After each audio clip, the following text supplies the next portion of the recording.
Happy Holy Day, Moors, and welcome to House of Reawakening Minds.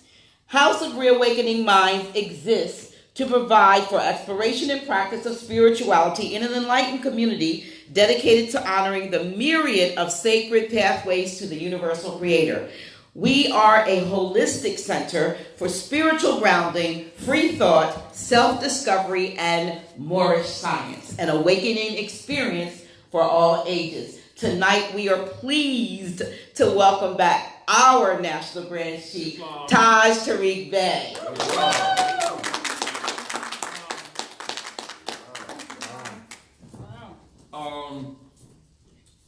The reason I put this on the board, it's not the direct subject matter. It is indirect. Put it this way.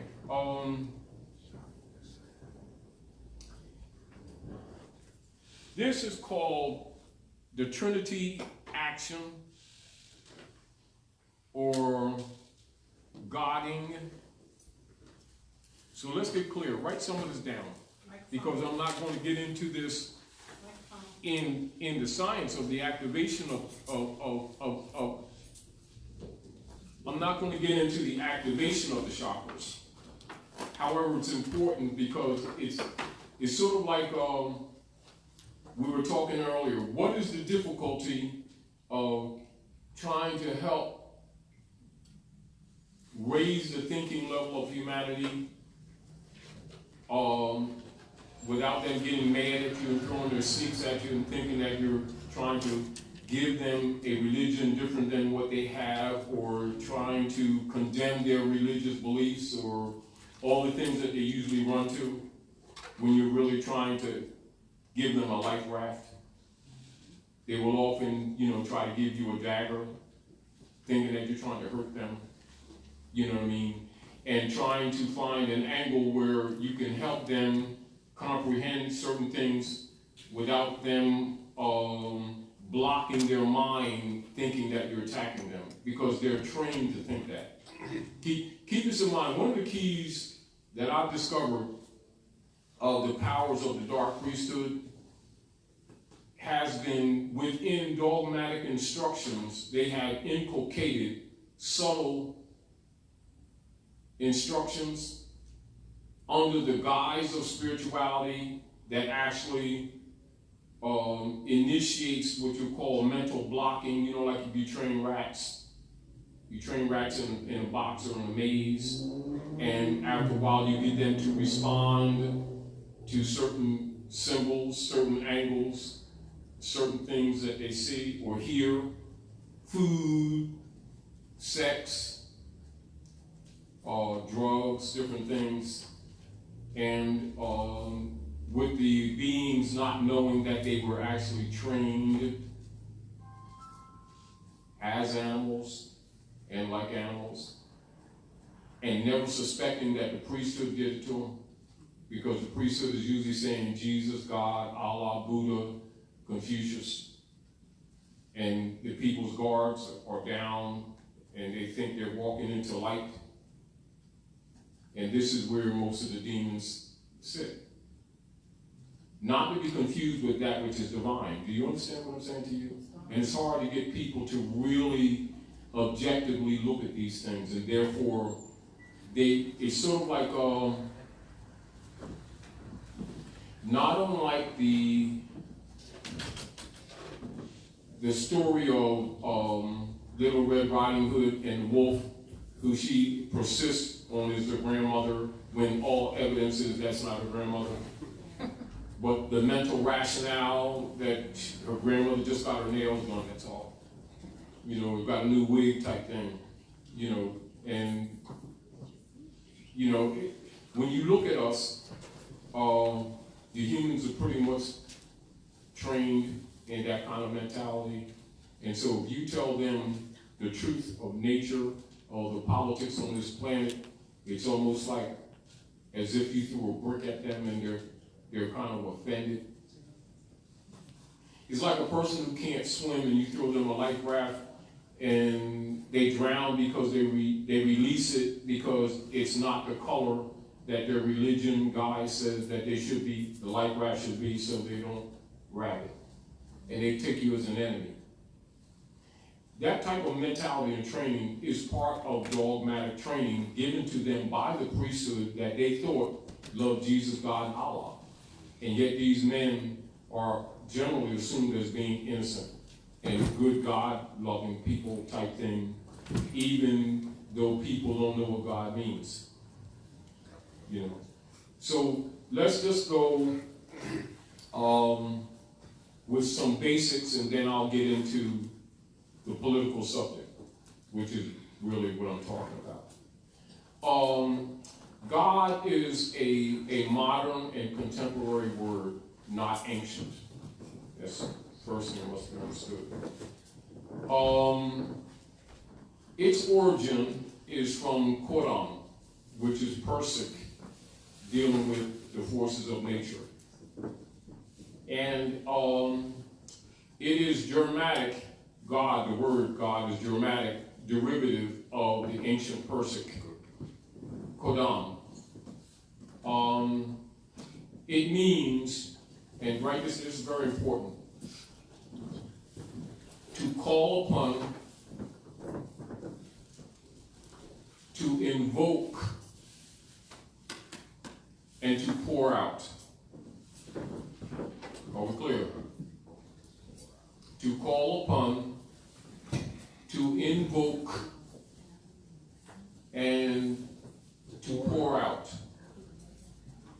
Now, when you look at the different rituals that are given to the masses in the names of religion, you'll see they'll use water, and you'll see them pouring, they call it libation.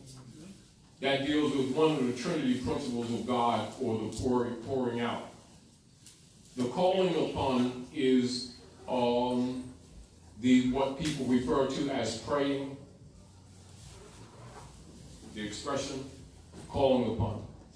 The invocation is dealing with the concept of the magical call and response, or cause and respect, and effect. So think call upon, call and response, right? Cause and effect, and they expect that the prayer will give you a reception that they refer to as a blessing being poured out upon you.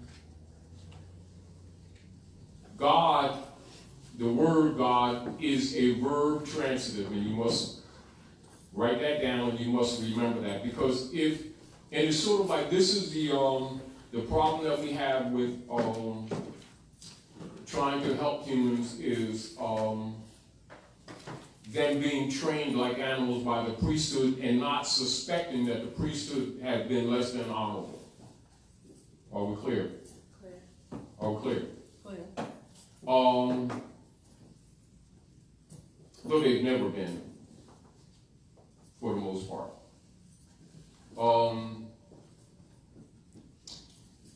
You take an animal and you train an animal long enough, and an animal actually will think that the rope that you tie to their leg to a stake is a blessing from the creator of their captivity, of you actually blessing them with your presence over them when you actually enslave them. Do you understand? Dogma has been used artfully, purposefully, deliberately, and with malice by the priesthood, and given the term good, and then given the phrase religion to build the trust of humans to the priesthood, who are really more demonic than they are good about anything. And they've never, for the most part, been good about anything. Their very existence, for the most part, with humanity has pretty much been, in the high degree, parasitic. Totally. The art of the priest is to make it appear that it's the opposite, that they're actually benevolent, when they're actually malevolent. Are we clear? The art of, say, coming to woman, key, because woman is key, when we talk about the nature of the being, because all life is traced through woman. We're clear. This is why woman is the major target of priesthood to bring their children to these houses. That they accuse God, Jesus, Muhammad, the prophets of building who had nothing to do with any of them houses. Are we clear? But the people believe it. It is important from the priesthood perspective that the people believe it so that the people will trust the priesthood who has placed themselves as the middleman between you and the source. Are we clear? Or we say between you and Allah, between you and God, between you and Jesus, between you and the Brahmic divine order of creator. Whether it be he, she, they, them, it. Me, I, or us. Or like you may see in the book of Genesis, which is genetics, it says, let us make man, which is a plural. And then you'll see the preacher will tell the people that God is one, but the book says us. And they'll never explain it. The reason why they won't is because they don't want you to know that the book is not what you think it is. Are we clear? And it doesn't mean it's negative. It means it's not what they think it is. Do you understand? But if they tell you what it is, then they cannot fleece you. You know, you won't give them your grandmother's house, thinking that he's going to give Jesus half of it type thing. You know what I mean? One of the things that I want to bring to your attention, I'll ask you some questions. And you can write your questions down, you can share them with yourself. Share them with yourself is not a challenge to you, it's a challenge to you or of you of yourself. Are we clear? Are we clear? Clear. Now, and it's not a condemnation of you. Are we clear? It's for you to think. All right? Is it fair to say that according to the animal training that the humans have been given, that when you say the word God, they're thinking immediately the creator and the creative forces of this universe and all things about the universe and all things outside the universe and all things within the universe and all things around the universe? Is it fair? Yes. That most humans would respond that way? Yes. Is it fair to say that most humans, when you say the word God, are thinking a spiritual / physical being that has direct correlation with your making and creation in the image of the self, of the I am, of that God?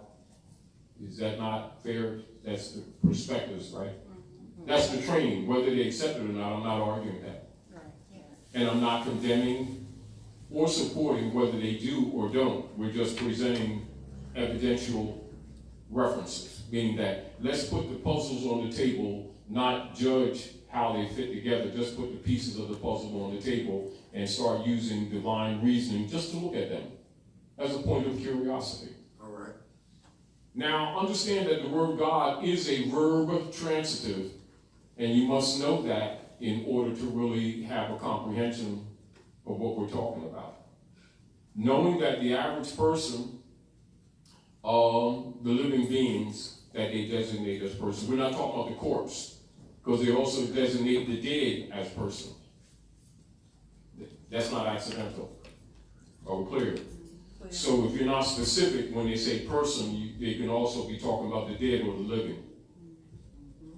As an example, you can go in the Bible in Septuaginta and you'll see a phrase along this line in reference to the God principle. It says, I am the God of the living and not of the dead.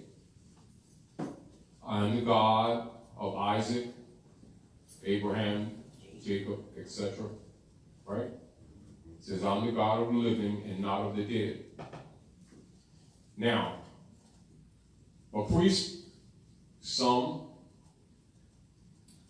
will take that and push it aside and then tell the people that you must die to meet that God that they just sold you for $5 or whatever they're tithing, which means Roman tax, which is what that word means. Tithe means Roman tax. It does not mean anything else that they've been telling you. Tithe means Roman tax of 10%.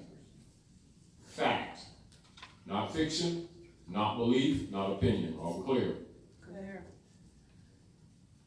So we're building a narrative building a narrative based on facts so that you can have a comprehension of the physical side and then the political side, which is where I'm going, of the abstract side of the trinity of God. The activations of the chakras is the trinity of Godhead. Are we clear? Sometimes referred to as anointing my head with oil, the Kundalini action, the ascension of Jesus into heaven, all means the same thing. Are we clear?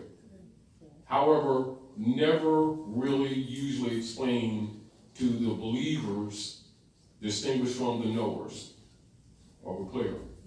For the purpose that they may be raped, for the purpose that they may be preyed upon, and that's P-R-E-Y, not P-R-A-Y, preyed upon by the priesthood.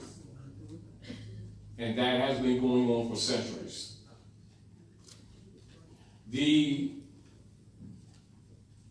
An aspect of what we're talking about is to counter that. Are we clear? So I'm being direct with you. I'm not being indirect with you. I'm being direct with you. So that you don't have to, say, well, where is he coming from? Why is he doing this? Why is he saying what he's saying? And then others will say, I got a devil. They're good. That's part of the training too. So it can be dismissed if you get the point. And that's part of traditional dogmata training. Knowing that the masses don't know that dogmata is counterfeit religion. But they're told they're giving religion. Are we clear? Just like the masses are told they're giving money when the masses aren't allowed to be paid, because the priesthood have declared they're not to be paid. They are our slaves. And so this is why it's also difficult to rationalize with the humans when you're talking about what money is and what money is not, what currency is, which is not money, and that it's not money. That's the electrical system of their bodies. That credit is not money. And you'll find the average human doesn't know the difference. We're not talking about the children, we're talking about the adults. And not knowing that system of thought came from the priesthood that they think is teaching about Jesus, God, Allah, Moses, Muhammad, and Buddha. They never suspect that it came from them. They're thinking the Federal Reserve and the Board of Governors for the Federal Reserve of the Jesuit order, who are claiming to be the lovers of Christ, Society of Christ, or the Society of Jesus, who are actually an organization of his enemies. They're actually the opposite of everything that you thought. It's kind of difficult to get humans to really love themselves enough or to respect themselves enough to clear think, to be objective, because their dogma is training of non-objectivity. It is indeed training of non-objectivity, which is why it's difficult for them to see. Do you understand? And so what I'm saying to you on another level, one of the reasons I put this up here, while that's not the direct subject matter, because unless you have a background in it, it's this anyway. Do you understand what I'm saying? But I will say this to you. Persons who have what you would call ecclesiastical degrees in religion get this to get their degrees, so we're clear. Whether they claim to be Muslim, Christian, Jews, Buddhists, Confucius, matters not. It all has one root, are we clear? Point of it is how it's presented to whatever club they belong to is where you get what you call your different versions, different sects. They like to call them sects. As an example, in Constantinian order is generally presented to the masses in the subdivisional word Christianity. Are we clear? You know, and I know that, as an example, these are examples, that the masses who go to church don't know what the word church means. They say they do, they don't.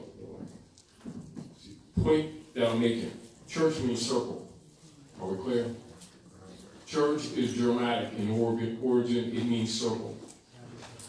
But the circle is an action, not so much the being, the it. Are we clear? So it's sort of like making the analogy of a sewing machine and what a sewing machine does and knowing the difference. That's subtlety. It's sort of an action of analogy of seeing a wheel on your car distinguished from what a wheel does, and not whether or not you can comprehend its function from its being. And if you can't, then you're subject to someone who understands and comprehends function, taking advantage of someone who does not know the distinction between function and being. Are we clear? Clear. So when the average person is trained from childhood that God is a noun, and the name of the Creator, which itself, as I just said to you, is a lie, is in fact a lie. But if you train a being from childhood with that, you actually placed around them an abstract fence that they themselves will contain themselves in, and all you have to do is minister over them the rest of their lives, and they will give you all their wealth, thinking that they're giving it to the Lord God in heaven type thing. But you have to get them when they're young.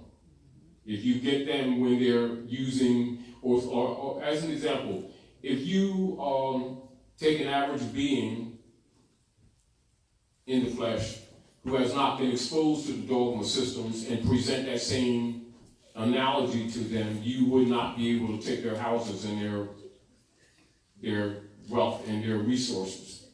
But if you train them from childhood, you can get them to pay you tithing for the rest of their lives and say, my taxes. I paid my taxes. I paid my tithing, from a mental of obligation that you don't have to train them thereafter for that. In other words, if you don't get anything else, you got that. They cannot like you, but you got that going on. Are we clear?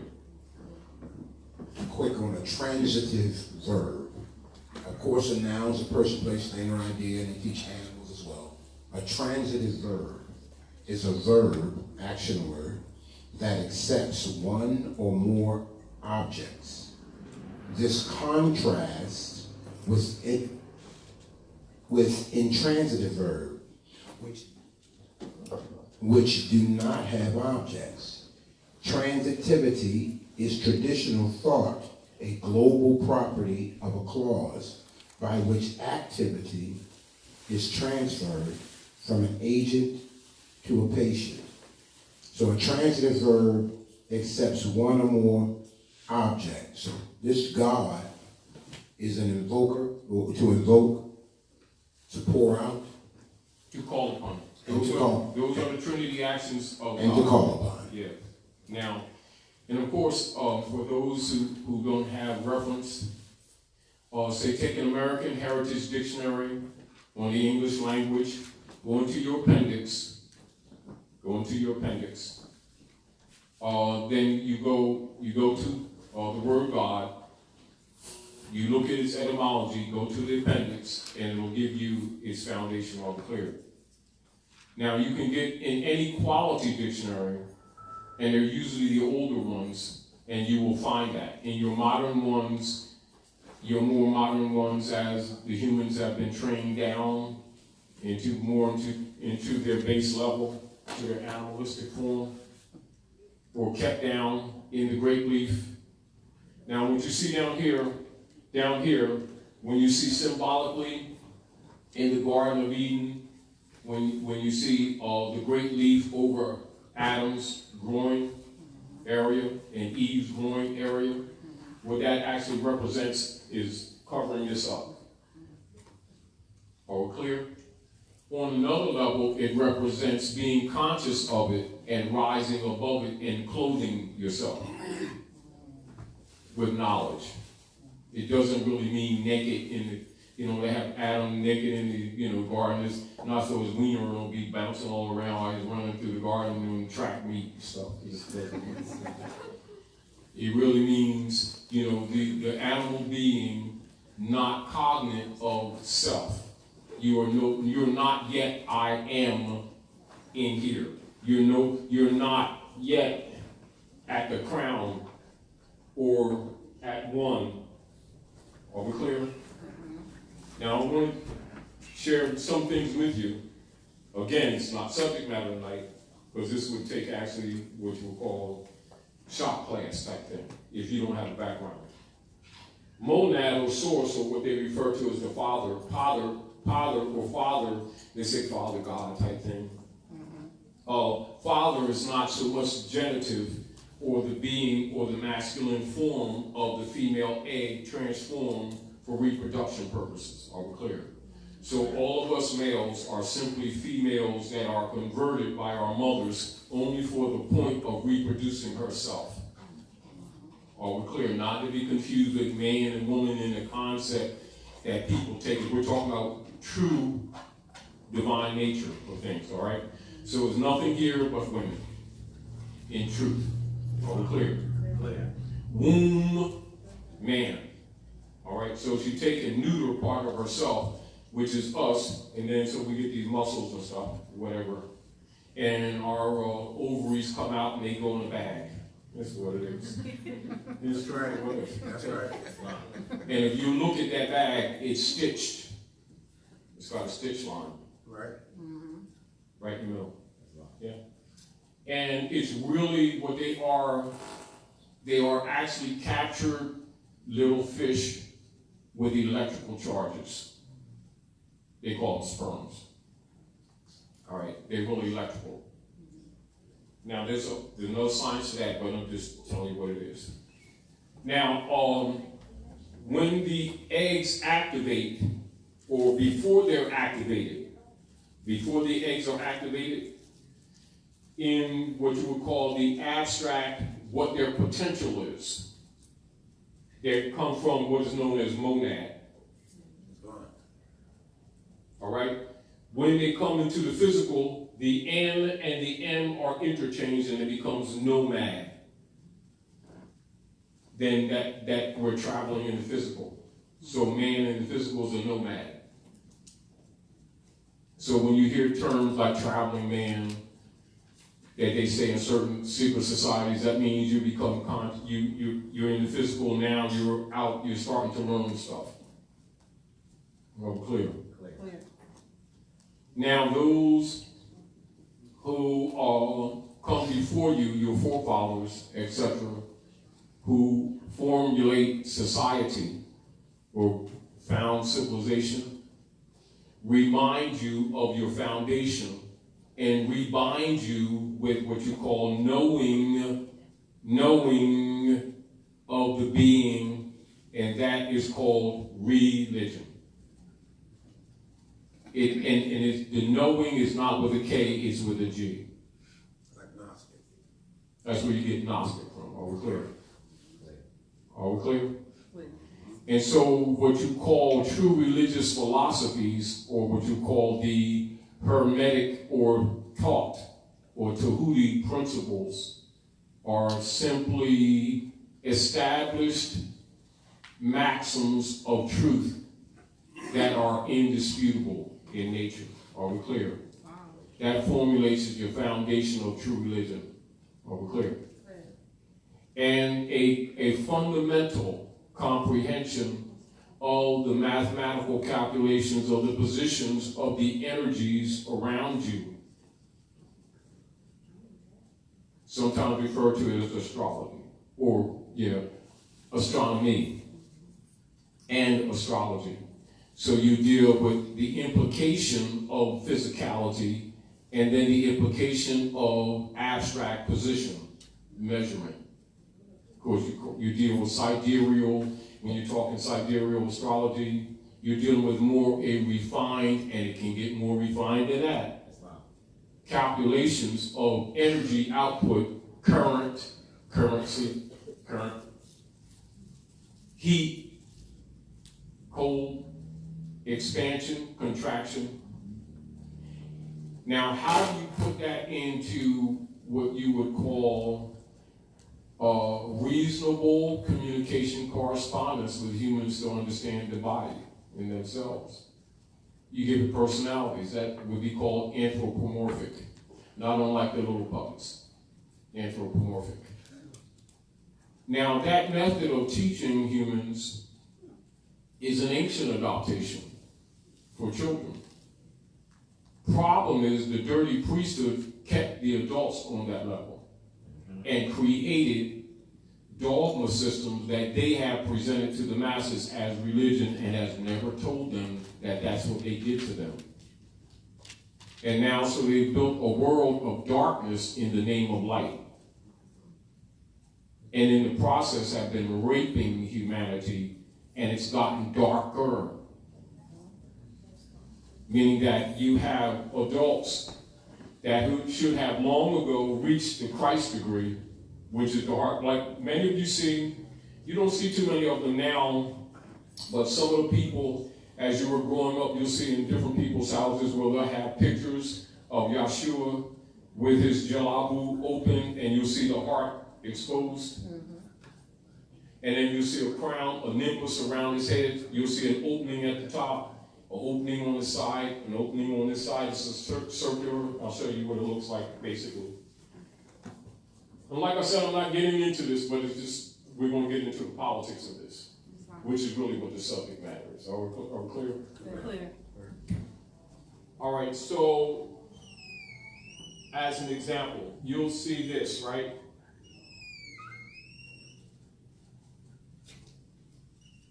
You'll see it like this, and you'll see them painted gold or something like that, and you'll see them make it decorative all around here, and then you'll place the Nazarene's head in the middle of this. This would be like a crown. That would be called nimbus. Are we clear?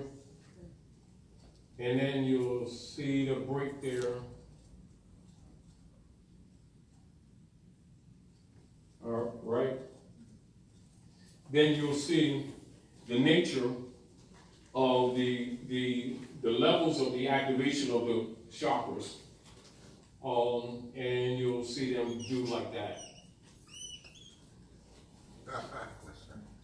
right? Circle 7, right? Then you'll see also you'll see them expand this, expand that, expand this, and expand that lower, and then that's called church, which is Germanic, which means the great circle. That symbol is called church. Are we clear? Clear. Which means circle. That's the zodiac circle. Also the chakra circle. It's both of them. Now, you know and I know that the preachers don't teach people that. They keep that for themselves. That's one of the keys to their power over the masses. Are we clear? See, as long as they keep the masses dumb, they can keep their hand in their pocket and tell them the misery and their poverty that the devil did it. And that people are raising more funds to kick the devil's butt. The preachers really laying their hands upon them, all their pockets. Any last money hands upon you? Watch them. You know, you'll get spiritual. I feel so lighter. Yeah, because your pockets are light. You know, anybody can say that.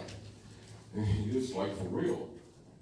You know, and then you know, you really honestly have the real sincere difficulty of really convincing adults that Jesus does not have a bank account at Chase Manhattan.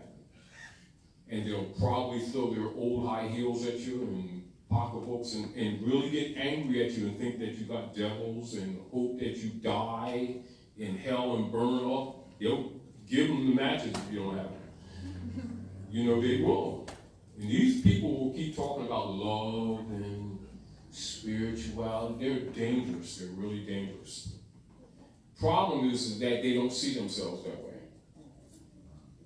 Problem is they are that way. The other problem is they get together in little groups and they go around the world starting wars and murdering people who don't buy into that paradigm and actually think they're doing good things for God and country. And they're trained that way from childhood. Mass murderers, and they give them badges to put on beautiful uniforms. And this is what the world has come to. At the hands of the priesthood. Priesthood did all of that and have never been charged. So what do you do? How do you undo all this when the people actually think that they're doing God a favor? They really do. So, like you were saying earlier, difficulty is how do you turn this stuff around? You tell the truth and these same people want to kill you. They will throw barbs at you. It's called psychic attacks. Write that down. Get used to it. Wishing all kind of evil on you. And they're called good. And they call themselves good. And good is really what God means. God actually means good too. It comes from Old High German. Write this down so you don't forget it. From the word gut, G-U-T-T, also G-U-T. And it is derived from that Old High German gut, which is a word that is derived from them studying ancient Mauryan Nanda-Gupta dynasties of Sindh that you call India, from which they derive what you call the Judaic principle, or what you call Judaism. And from that, they derive the Constantine order of Niceno-Constantinopolitan creed of the study of the circle, that they derive what they call Christianity. Are we clear? Yeah.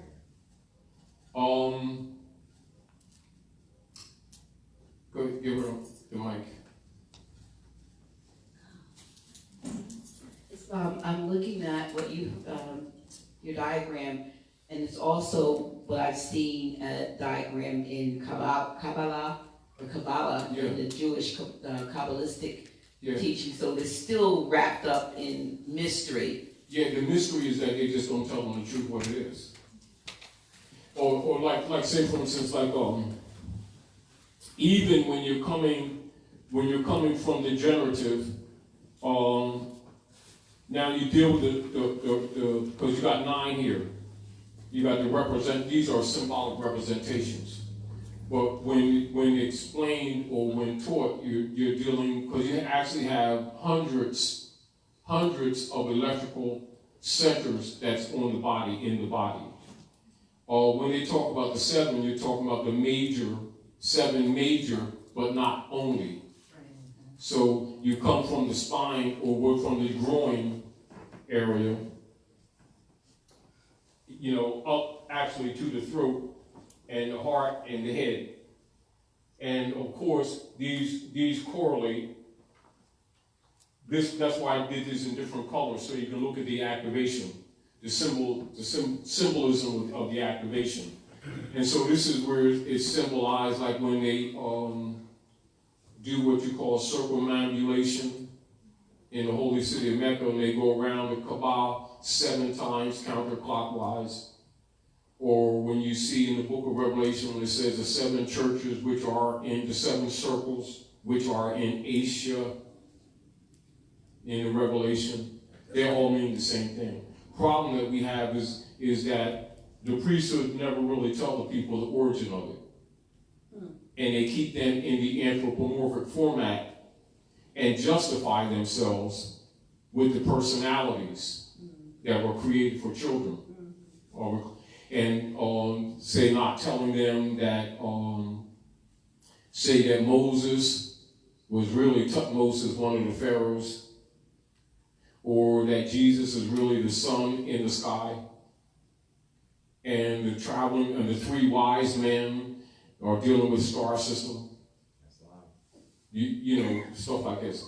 Go ahead. It's brother Mustafa and I were having a conversation yesterday, maybe, with regard to bringing truth to people, particularly those who were very, very much steeped in dogma with us both coming, from ministry background.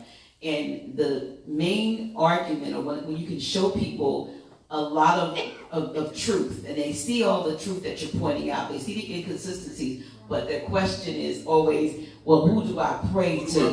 Who do I pray to? Because they want to know that if they're going to. The answer is very, very simple.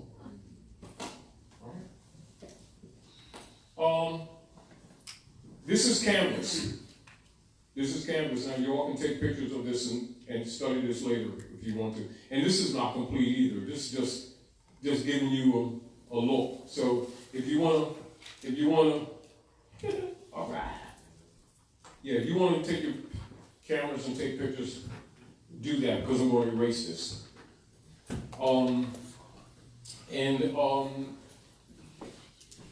So back to the Christ degree, when you activate or at least get to what is called the heart chakra, at least, and remember that's not all of it. When you just get to the heart chakra alone, you've already reached the area of the Christ degree. And this is where you see in the Bible in Septuagint when Yahshua, they'll transfer him as saying his name is Jesus, which is not what his name was. There's no J in Aramaic, no J in Hebrew, no J in any of your Persic languages or Urdu. J wasn't even used in language until the 1500s, and then not used popularly until the 1700s. There was no ancient Jesus in the concept that people have it. However, it is an anthropomorphic story that is based in truth, but not the truth that people think it is. That's what must be said. You are clear. It's not a rejection of Jesus, it's a comprehension of what Jesus really is. Are we clear? Now, so when you reach at least the heart chakra and activate it, you're at a general level of evolutionary development of the physical being in relationship to the abstract being, what you call a spiritual being, to be able to at least to be either kind of what you say, see down and see up, and your left and your right, and have enough clarity to make rational moves in your life. Are we clear? When you're below that, you're still in murky gray area, or when you're still in your animal form. You still got the grape leaf over you in the Garden of Eden. Do you get the point? Huh? Now, the less than honorable position of the priesthood is that they've kept humanity with the grape leaf for their own advantages, not out of love or not out of, they don't yet understand. No, they did it to prey on them. Are we clear? Now, back to Dr. Naila. When you say to pray and to pray? Right. Yeah. To whom do we pray? Meaning that who we feed on.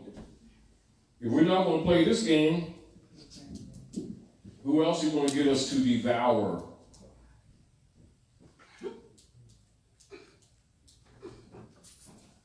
So you don't let them get that off. And this is again what makes it kind of difficult because their idea is that they're doing one of the trinities of God, of goodwill. You know, well, when you see the priests do the wine for the blood and the crackers for the body of Jesus, you have no idea how seriously they're telling you bluntly the truth of what they're actually always have been doing. You understand? And they are praying.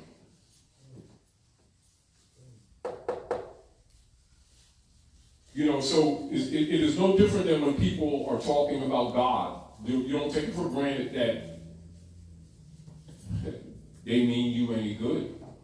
But the masses do because of their training, are we clear? This is why the masses have limited defense spiritually, or politically, or physically, or economically, which is really where our subject matter is.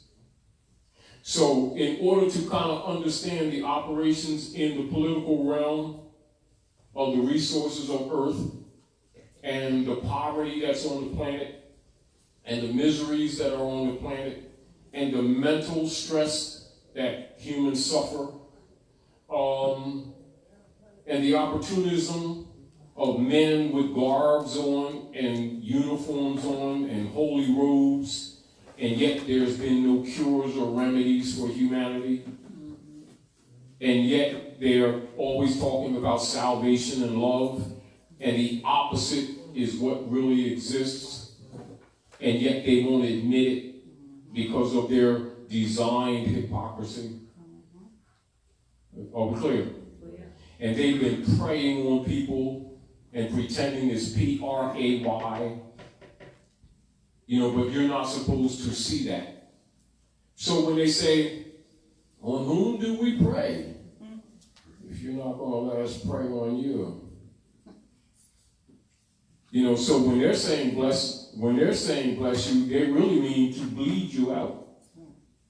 Blood sacrifice. Exactly. Now, you know that the average person, when they say that, in their heart of hearts, don't mean it that way. Right. Nevertheless, the invocation is what it is. So this is back to linguistic connotation and the art of the priesthood, projecting magical forms and appearing innocent and setting up civilization for destruction while the people think they're doing good for each other, and they become selfish and self-serving rather than service to others, wanting to do things to other people that they would not want done to themselves, and feeling though they're being spiritual because they're training in the animal form and kept in the animal form and never told about the other degrees. Do you comprehend? That's why I did this, so you can, the politics, so you can look at this as a canvas. Are we clear? Though this is not the immediate subject matter. So go ahead. All right, let me take the other side of that. Totally agree with you. Don't need to. I know, it doesn't matter. It doesn't change whether it's true or not. Islam.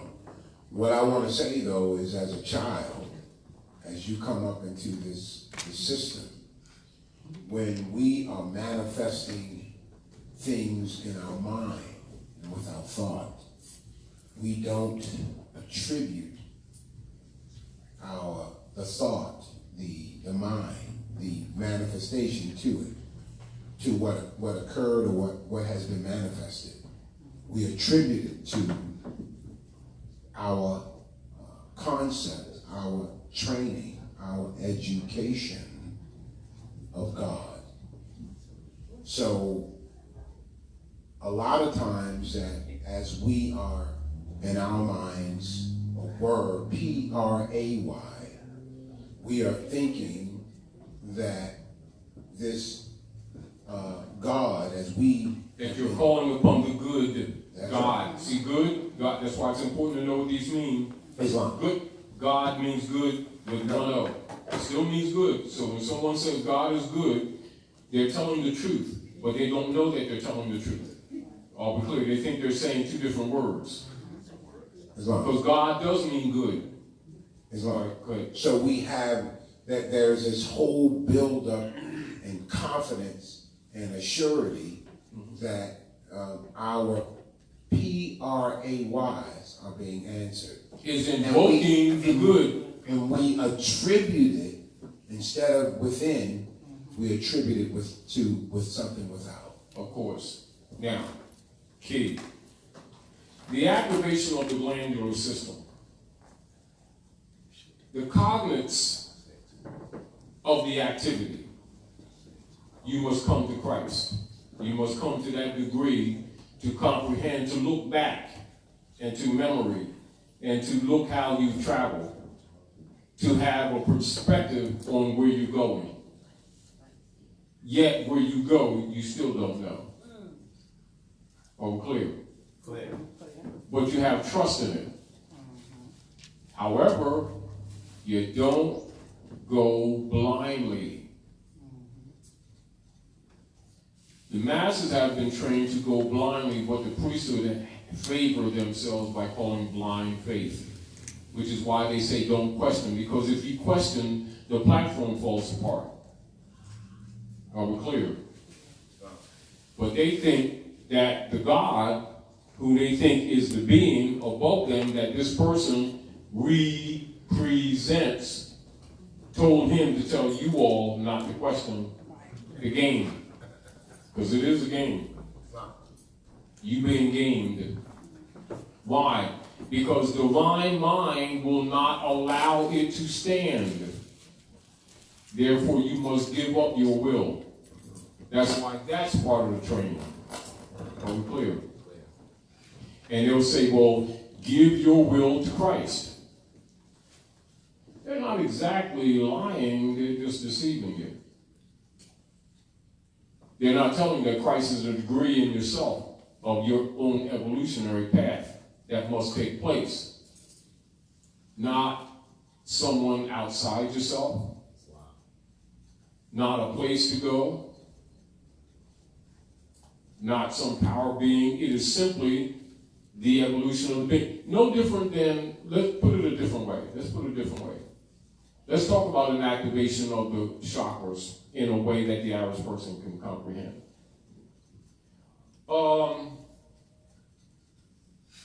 Balance this, correlate this with the human development from the egg seed of mother in the course of 9, right?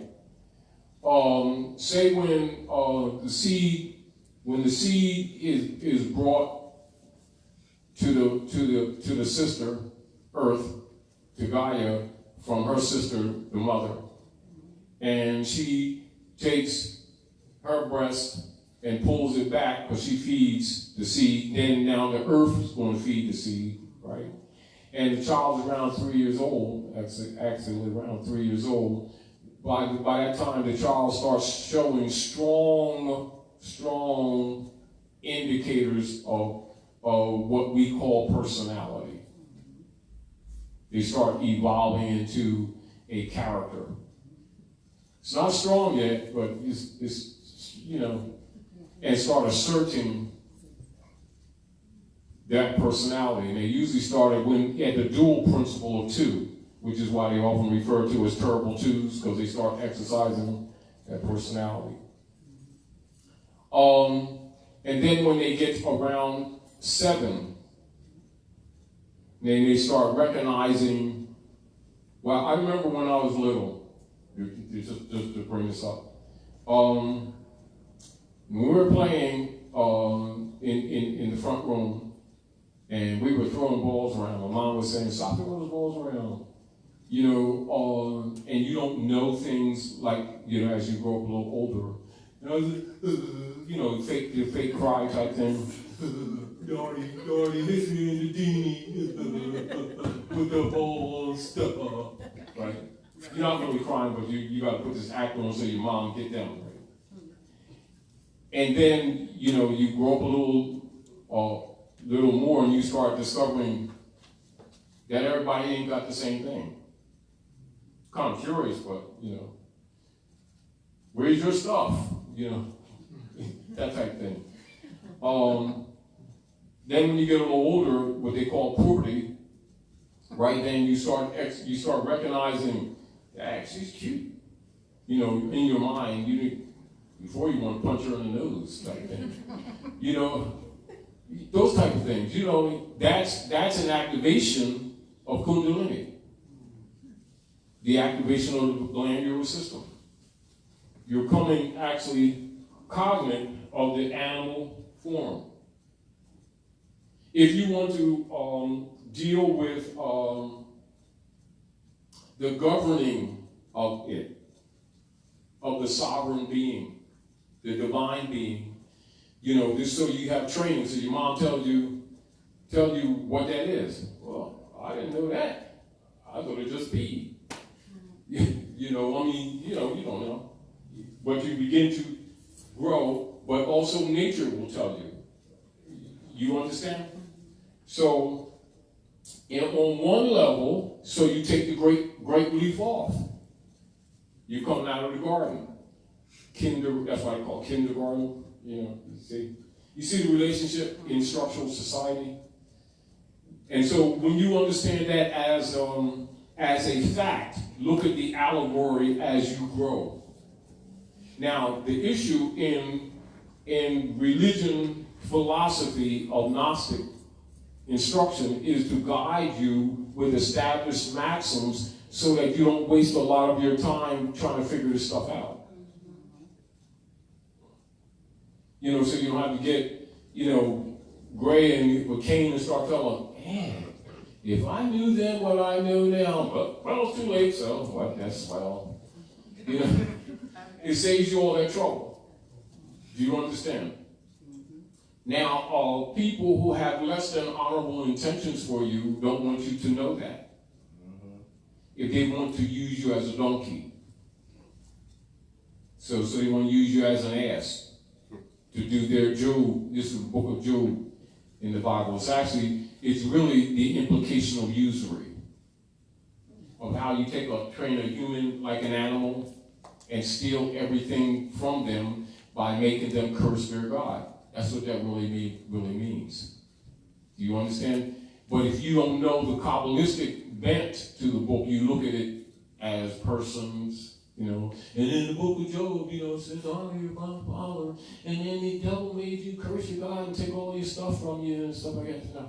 That's Job and Job. That's where the relationship of Job and Job is. So you take the humans and you train them with Job or Job, which is why the humans usually, if you study most people, why is it that many humans are unhappy? They develop their lives around their jobs and don't know that that's not them.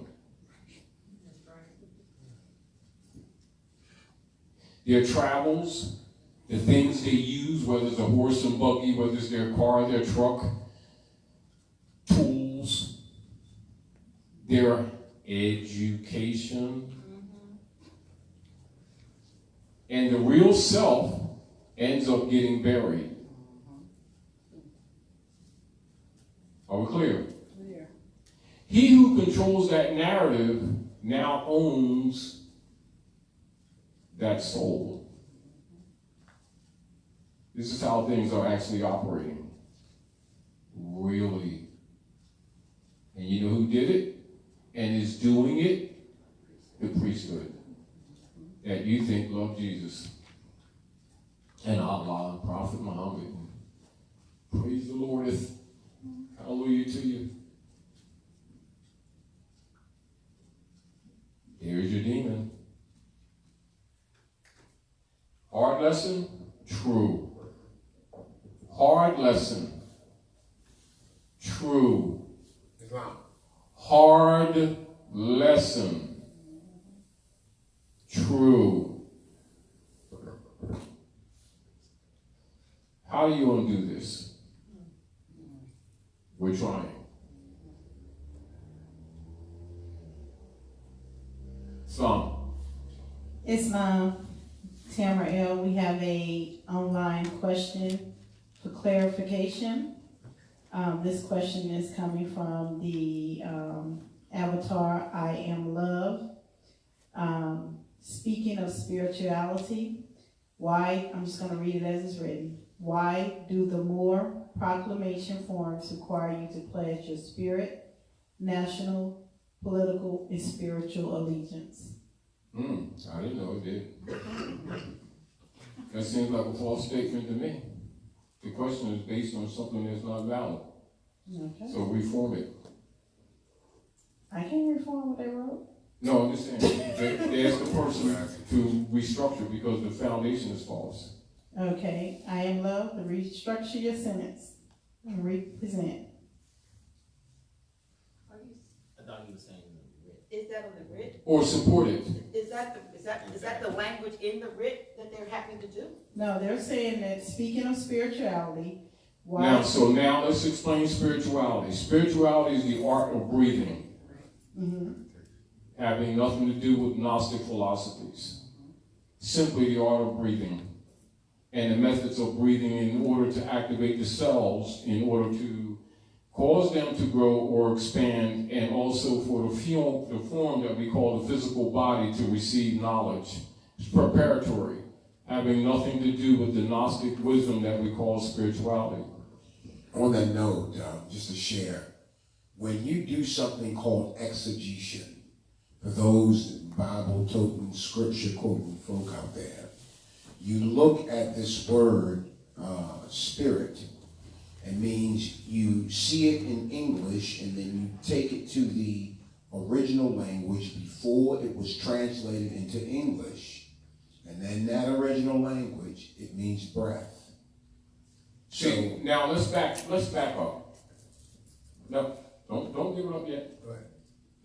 This is what we must work out with each other.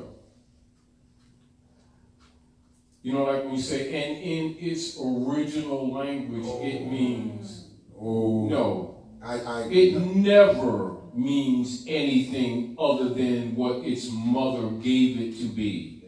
This is part of the mystical dogma. In other words, the dogma in etymology is connotative linguistics. The dogma in etymology is giving the connotation equal standing of denotation. It never has it. It's a violation in law. No different than you'll see the dynamics taking place on the planet today with a lot of people who are declaring to aid humanity with the problem of the demon priesthood, who have been teaching humanity that Federal Reserve notes are money, or that they're printing money and putting it in the system.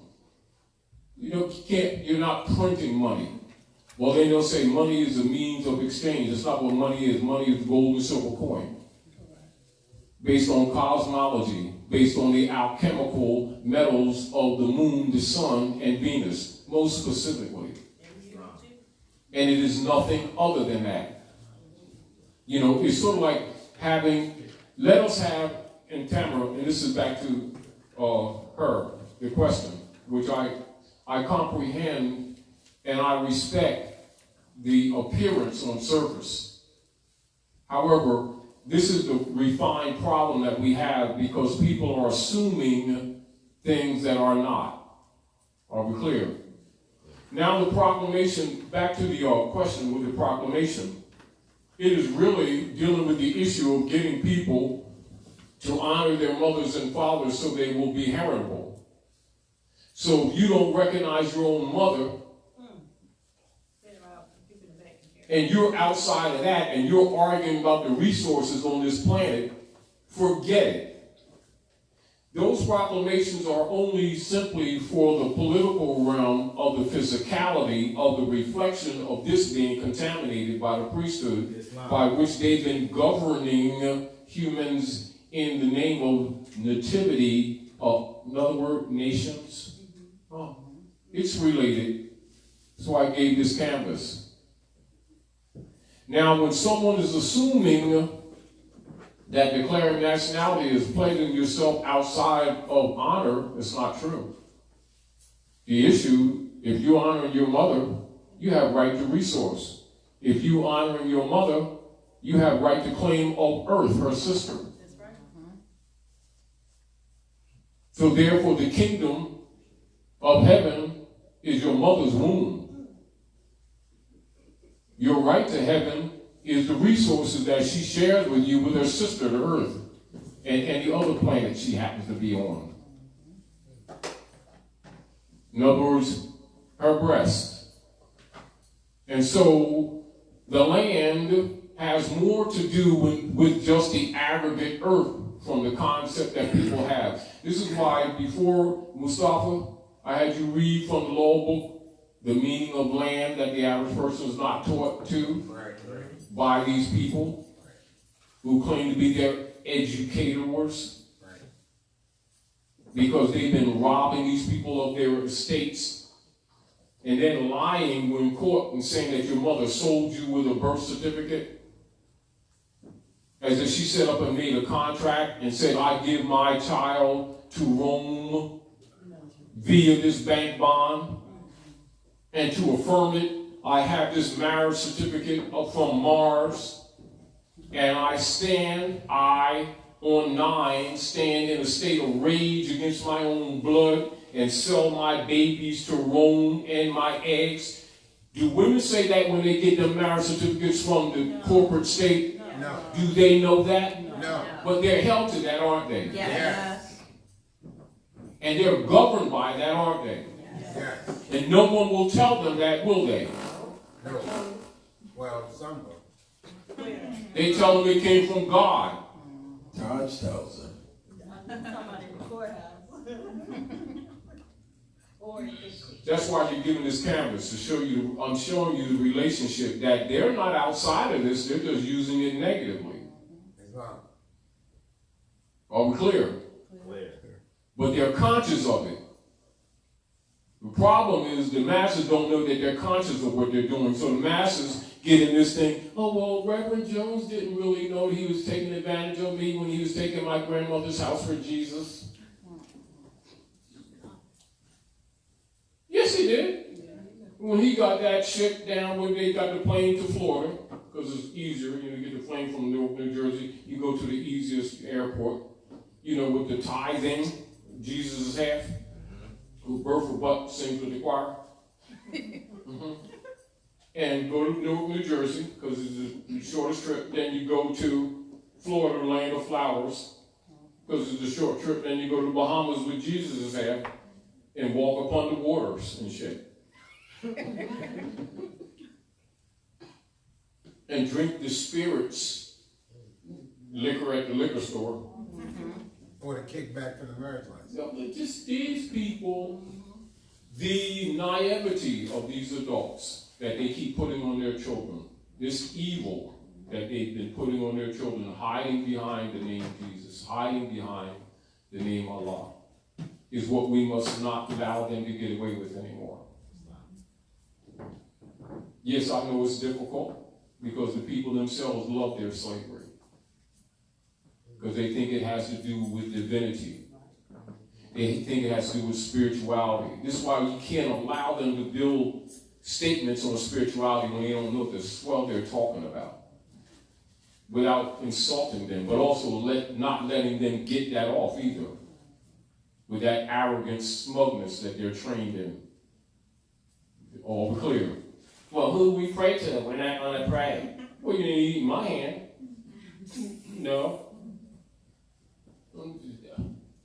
You want to make your own bologna? Take your own cheek and grind that stuff up. You didn't get mine. Oh, you ain't lordly. No, I'm not down with the Lords of London. No, you may be. And I'm not arguing it, but however, don't think that I don't know where you're really coming from. And no, I'm not going on 295 with matches and burn myself up and go to hell and go down beneath the chambers of the church because where hell is, because I didn't pay taxes. So go to the law book and read hell because they always want you to go to hell. Yes, that's it. That's why you got debtor's prison. In all your Western countries, they have debtor persons.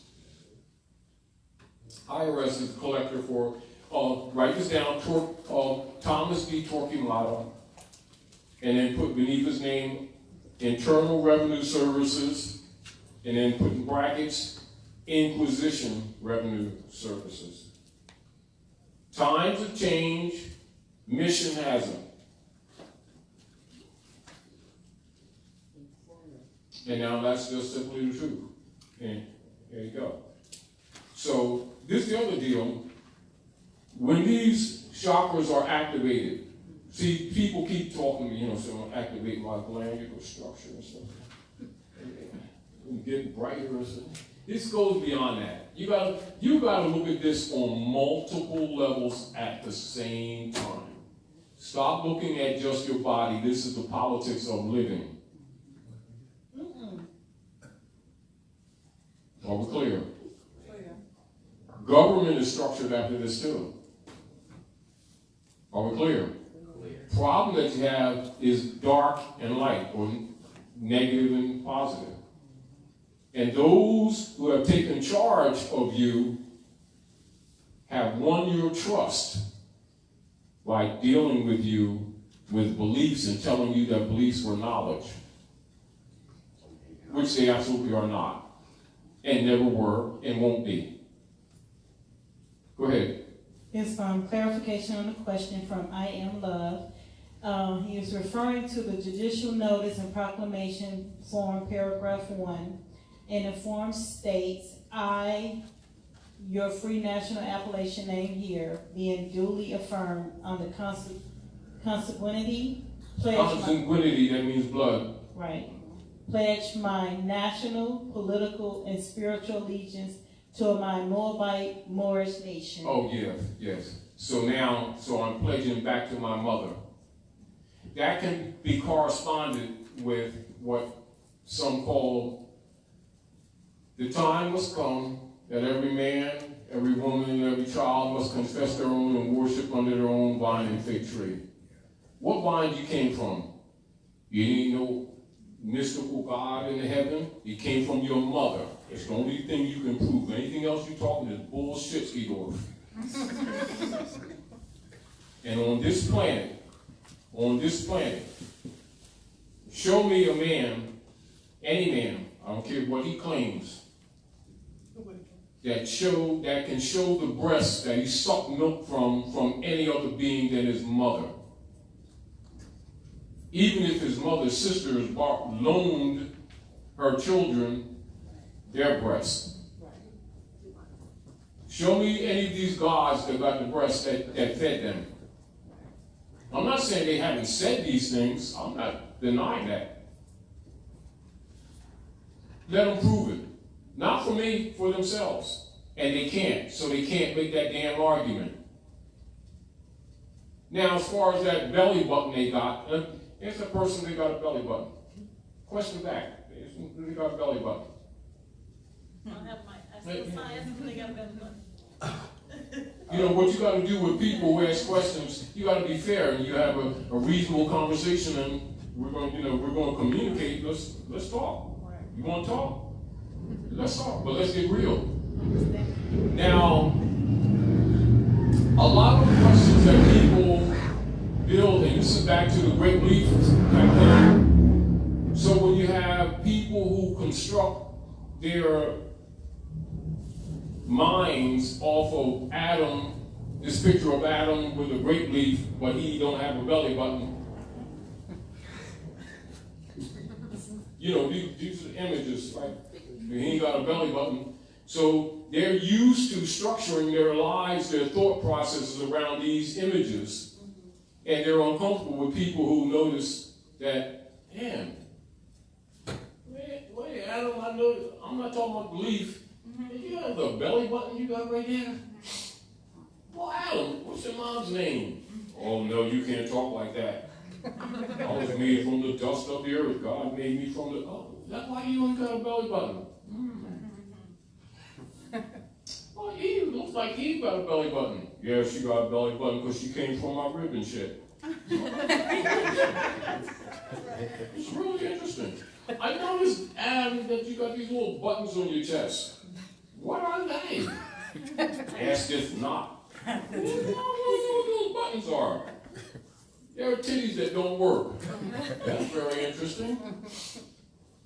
You want to tell me about your titties, Adam? Well, we can't get into that. You know, this is what they try to pull. But anybody that knows damn well that Eve ain't came from Adam's rib. Adam came from Eve's womb. How about working that out? Which means these are images that we're presented with, but they're for children. They have no foundation in reality of nature. And it should be told to the people, and they should stop playing with these humans' minds. Are we clear? Clear. So all humanity and all structure of nativity, you know, the manger type thing, crib, you want crib type thing. And the Jesus thing sitting on, you know, Mary's lap. I think he's checking out, you know, it's almost 12. You know, he's about to move. She ain't wearing a bra and he's glad. Do you understand? Right. He's not greater than she. So let's not get this twisted. I don't care what Rev told you. All these are allegorical symbols to express life to you. But they themselves, as they are also telling you another truth. If you look past what Rev is telling you.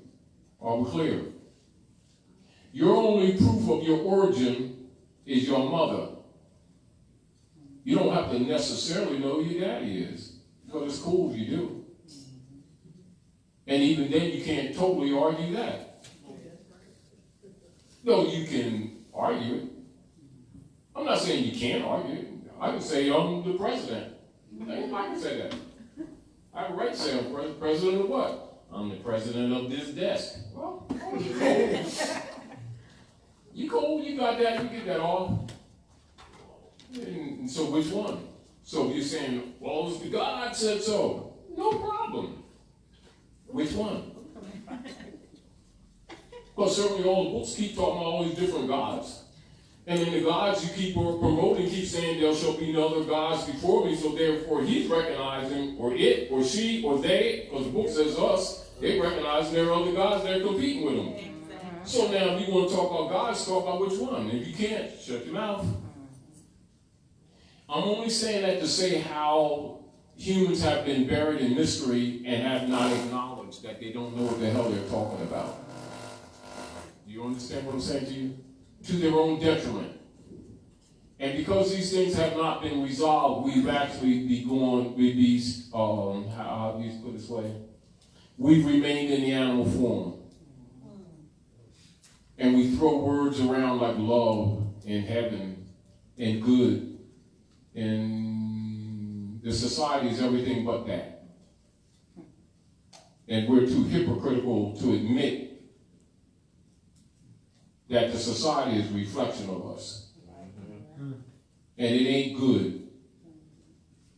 And it ain't heavenly. And it ain't damn divine. There ain't no damn salvation happening. It's misery, it's war, it's drugs, it's broken homes. Misery of women being mistreated, trying to raise children because half the men are in debtor's prison by the priesthood. And the priesthood robs their transportation so that they can't have a job. And then charge them with being poor. And then talking about gods and devils every other 2 minutes. When they don't even know what the hell they're talking about. But they're afraid to admit that they don't know what they're talking about. Because everybody else is talking about what they don't know what they're talking about. That's why you got this canvas. But then we're taking it on the aggregate level to governing principles, which also applies. Except they've been applying it on the dark side, that's all. Now, other point that I'm making is by just sharing a little bit of canvas, and that's not all, gives you something to maybe reflect on, because the mind sees in pictures, mind doesn't see words, mind sees images. And words reflect image, mental images. However, if the word is corrupted, the image is corrupted. And if the image is corrupted, whoever creates the word or contaminates the word contaminates the mind. Therefore, the word is God. And that's a known fact. Therefore, the dark priesthood have been tampering with the words deliberately in order to control, in order to rob, in order to prey amongst and upon them. Islam. Now back to the judicial notice. The nature of it is a repledging to the honor of your mothers and your fathers, because the priesthood has actually been stealing your resources. Or how they say in the book of Genesis, in the chapter 25, where you see Rebecca, Isaac and Rebecca, and you see Jacob and Esau, and the theft of the birthright. But Isaac was a little bit, couldn't see, was blind, couldn't see. And the firstborn was robbed of his birthright. As a matter of fact, he was a man of the field. So if you're a man of the field, you got it going on. The plants and the food and whatever. But you sell your birthright for a bowl of red, R-E-D, pottage. And then God was angry at him for selling his birthright. And these people still don't know what birthright is.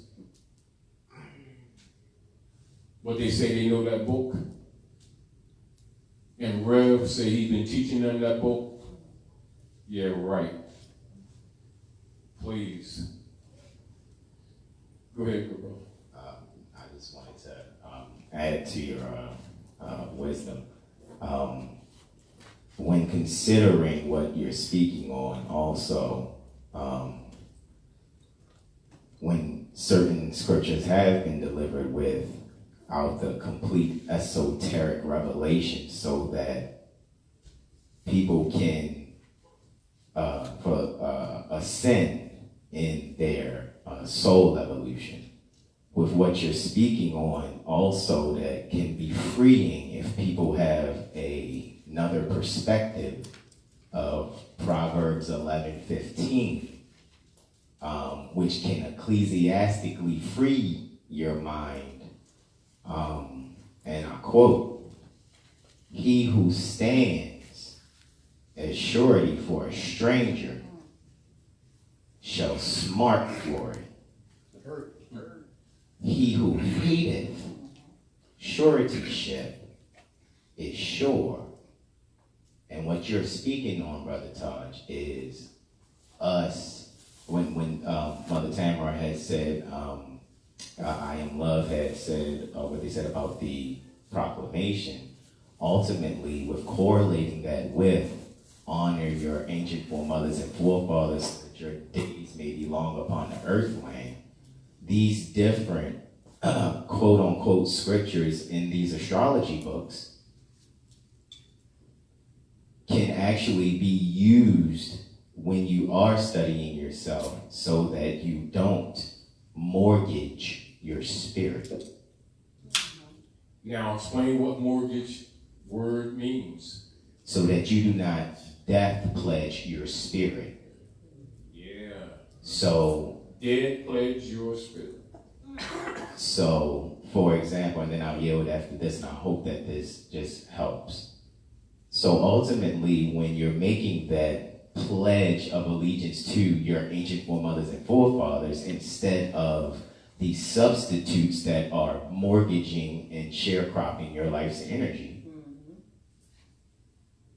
what you can now do is allow yourself, alrighty, to no longer be in adultery.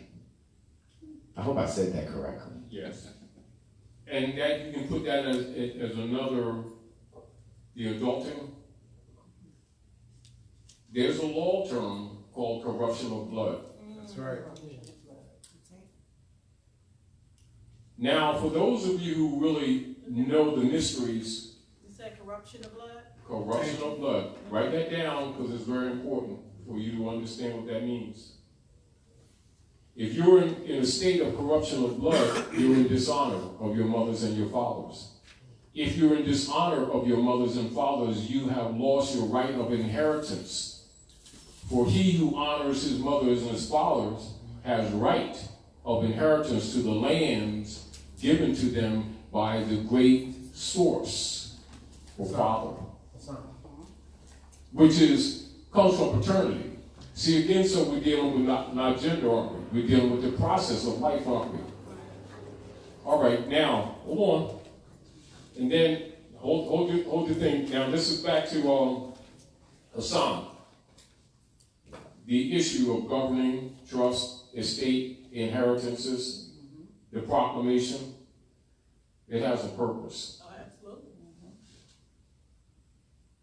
Now, for those who understand the metaphor that the United States is a political metaphor, the U.S. is unum sanctum. Write that down. That's what I just said. The U.S., U.S. is unum sanctum.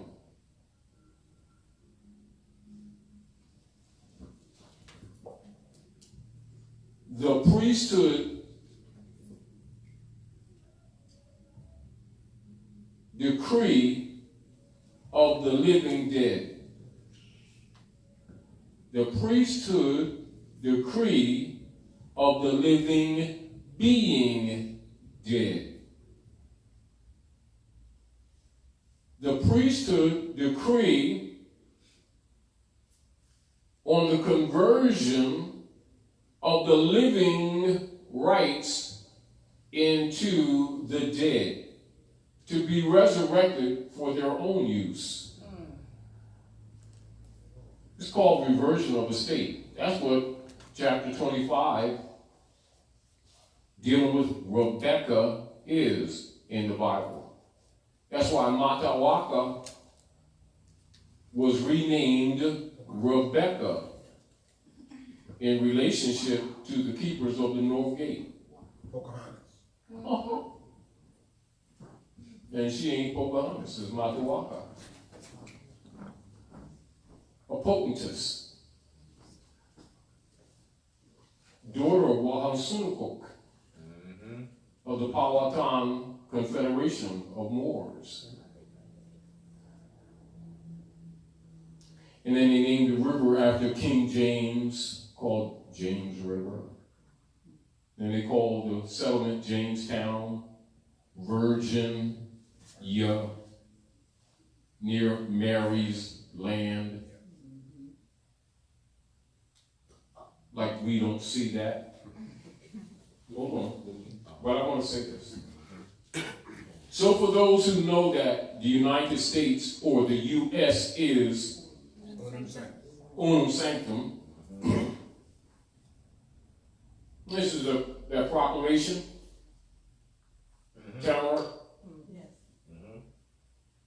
I, the living man or woman, and you do your appellation. Tamara. The sentient man and rightful heir, am not lost at sea. That's right. Though the popes of Rome has said that I was. Meaning I walk the water. So they don't gotta come at me with that BS. And I affirm and declare my right of quote unquote reversion of estate. Chapter 25, 2 and 5 and 7. Genesis. And therefore I make no claim with respect to the title and misrepresented name, man of straw, and nom de guerre, being a title. That's the brand system created by the German Dutch masters. And the spurious creation of the foreign de facto United States. So everywhere United States is said, put in there unum sanctum. Because there's a metaphysical side of this statement. Yes. I just didn't tell you. It's there. I'm telling you now. It's not. Therefore, I told you years ago, some of the things we're doing now, we will not be doing later. It has its purpose for the moment. Because you're fighting dark priests. And you got to know that even if the people don't know that. Because they are not playing. They're preying on the people. And you're throwing them a life raft and they're trying to kill you.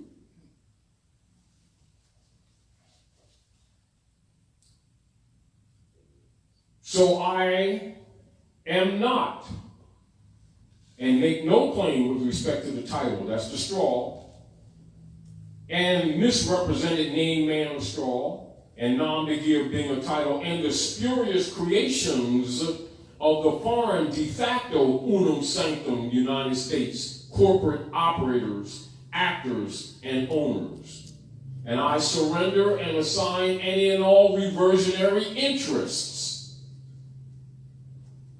to the foreign unum sanctum United States and its subsidiaries for full acquittance, discharge, settlement, and closure. That's a checkmate. Of my reliance, their claim, their law, their conversion of the ancient trade principles that were originally established with the Silk Road with our forefathers that they contaminated now under what they call Uniform Commercial Codes. That's right. That's right. And titled United States Code 95 subsection A, Part 2. What, they think we didn't know? Some of us can see. I assume no liabilities or debts, however contrived, among its U.S. associates, unum sanctum, and I do not consent to stand as surety, quote unquote, for the foreign, private, and for-profit unum sanctum United States Incorporated, all capital letters, U.S. corporation, company, entity owners, unum sanctum, directors or their administrators, nor do I stand as surety for its subsidiaries or its associates at any point, at any moment, or at any time. Unquote. Thank you very much for the sandwiches. Go ahead. Islam, I just wanted to add to what Brother Hassan had said when he read Proverbs 11, take me back a little bit, 11:15, when he says that he that is surety for a stranger shall smart for it. And when we were talking earlier, It's smart is hurt. yeah, that's what I'm saying. When you were talking earlier about etymology, and I posted something a few days ago about, maybe a week or so ago, about having people look at what does it really mean with the smart technology, smartphones, how they've said literally, everything is becoming smart technology, smartphones, your house is smart, So what they're really saying, because the word means what it means, that whatever it is harmful and hurtful. They're striking you. To the people, yeah. So I wanted, because here in Proverbs 11:15, it's being used in its original, its etymological meaning. Let's start doing Surely this. means hurt, harm. Let's start doing this, because we've got to work this out. There's another reason why we're doing this. We need to. This includes me. So I'm just talking because we're sharing. Remember. You're right. consciously reconstruct how we present things. Right. And stop saying in the nature that a connotation is a meaning and that its original meaning was that, no. It means what it means. Connotative presentment is just that, a presentment and not meaning. And I think a lot of times, even when you see people are teaching instructional etymology, they will give connotation classification as meaning. That's a flaw. We've got, it is subtle, but it's still dangerous. It goes in that area where we're satisfied starting to pull people out of the mud. And because they can now breathe, we're not arguing the issue, the mud's still up to their knees. We're past that. When we need to bring them out of the mud and baptize them. Period. Translation, go to the damn shower.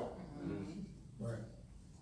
And they're not freckles, they're leeches. Let's work with that too. You know, you're not done.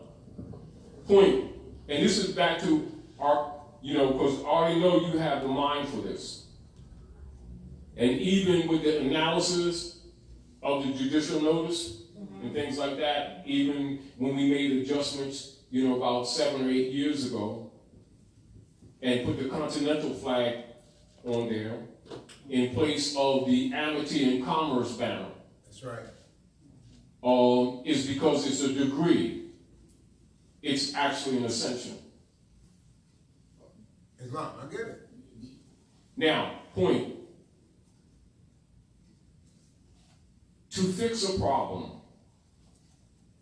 and knowing that humanity has been trained artfully in the animal stage and left there, but told that they have reached the trice degree.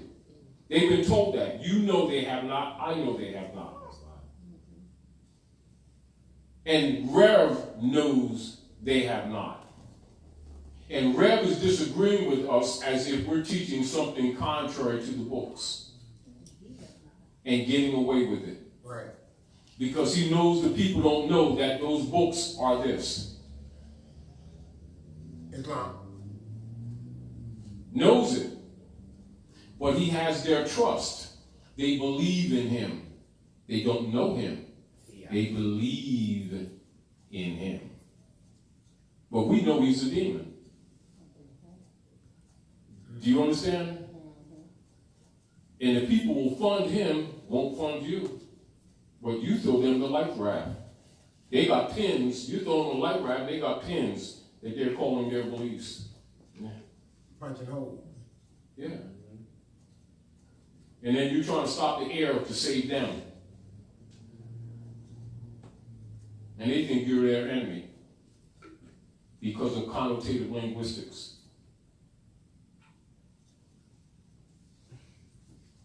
Point of it is, because you're projecting and because you're trying to aid in helping uplift fallen humanity, a lot of times we got to recognize when we're playing it too safe.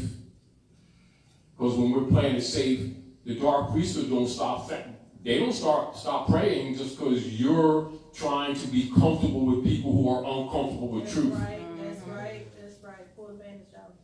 You know, sometimes you got to just wipe that scar off and put a bandage on it. You know, hey, it's what it is. And I think we've sometimes consciously, sometimes unconsciously, having compassion, you know, try to be easy with people because we don't want to insult them or we don't want them to think that we're trying to be superior when we're not. Right. But because they don't know, you know, we don't want them to think that we're trying to dominate them or take charge of their position. Right. But sometimes, you know, these wolves are devouring them. You can't keep playing with these people. Right. Plus, you know that half of them are going to be devoured any damn way. So why don't you try to accept that there's casualties in war and try to save some of them? in spite of themselves. But just stay distant enough that they don't stick you with their swords, because they'll come at you with their swords. Just because you're telling them, in their hearts, they know that you're telling the truth. But it kills their idol gods, and they know it. No one discusses it, but they know that you're slaying their idol gods. That never had any damn power any damn way. Ever. However, they're always wanting to hurt somebody to defend the honor of their gods. Of course, the God can't stand up for itself, their self, themselves, whatever. That's why they're always going around fucking people up in the name of their lords. And no, don't excuse my language. Nah, we keeping that buck. And we've been allowing them to get that off. Meanwhile, generations are really being prepared to be slaughtered by these people. Right. While we're playing, their feelings. While they'll prey on you heartlessly, ruthlessly, with no conscience, and call it spirituality. When you know their teachers know this too, but nobody wants to go there because they don't want to upset the club apple cart. Why don't you bite this apple and shit? No, I'm not into candy apples. That's how they get rid of their bad apples. It's nice and shiny and red and shit. No, good. I'll deal with the grapes. Oh, you with the red pill or the blue pill? I ain't into pills. I don't want either one. Give me them M&Ms over there. And now everybody's mad at you. Well, we gotta stop worrying about them being mad at us. And just accept that there's capitalism. I think we get caught into this idea of getting so worried about trying to save the world when we need to understand how things work here. That when they do the wheat fields, they take the stems and the broken stems and plow that under for food for the next planting. Get over yourselves. Whosoever will, let them hear. Whosoever will, let them see.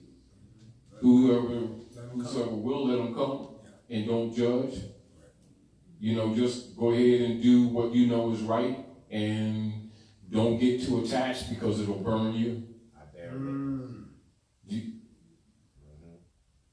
Do you understand? If your right arm offends you, Cut it off. Cut it off. Because those are really lessons. Which means don't get personally attached. But it doesn't mean be cold. It does not mean don't care. It means understand what you're dealing with.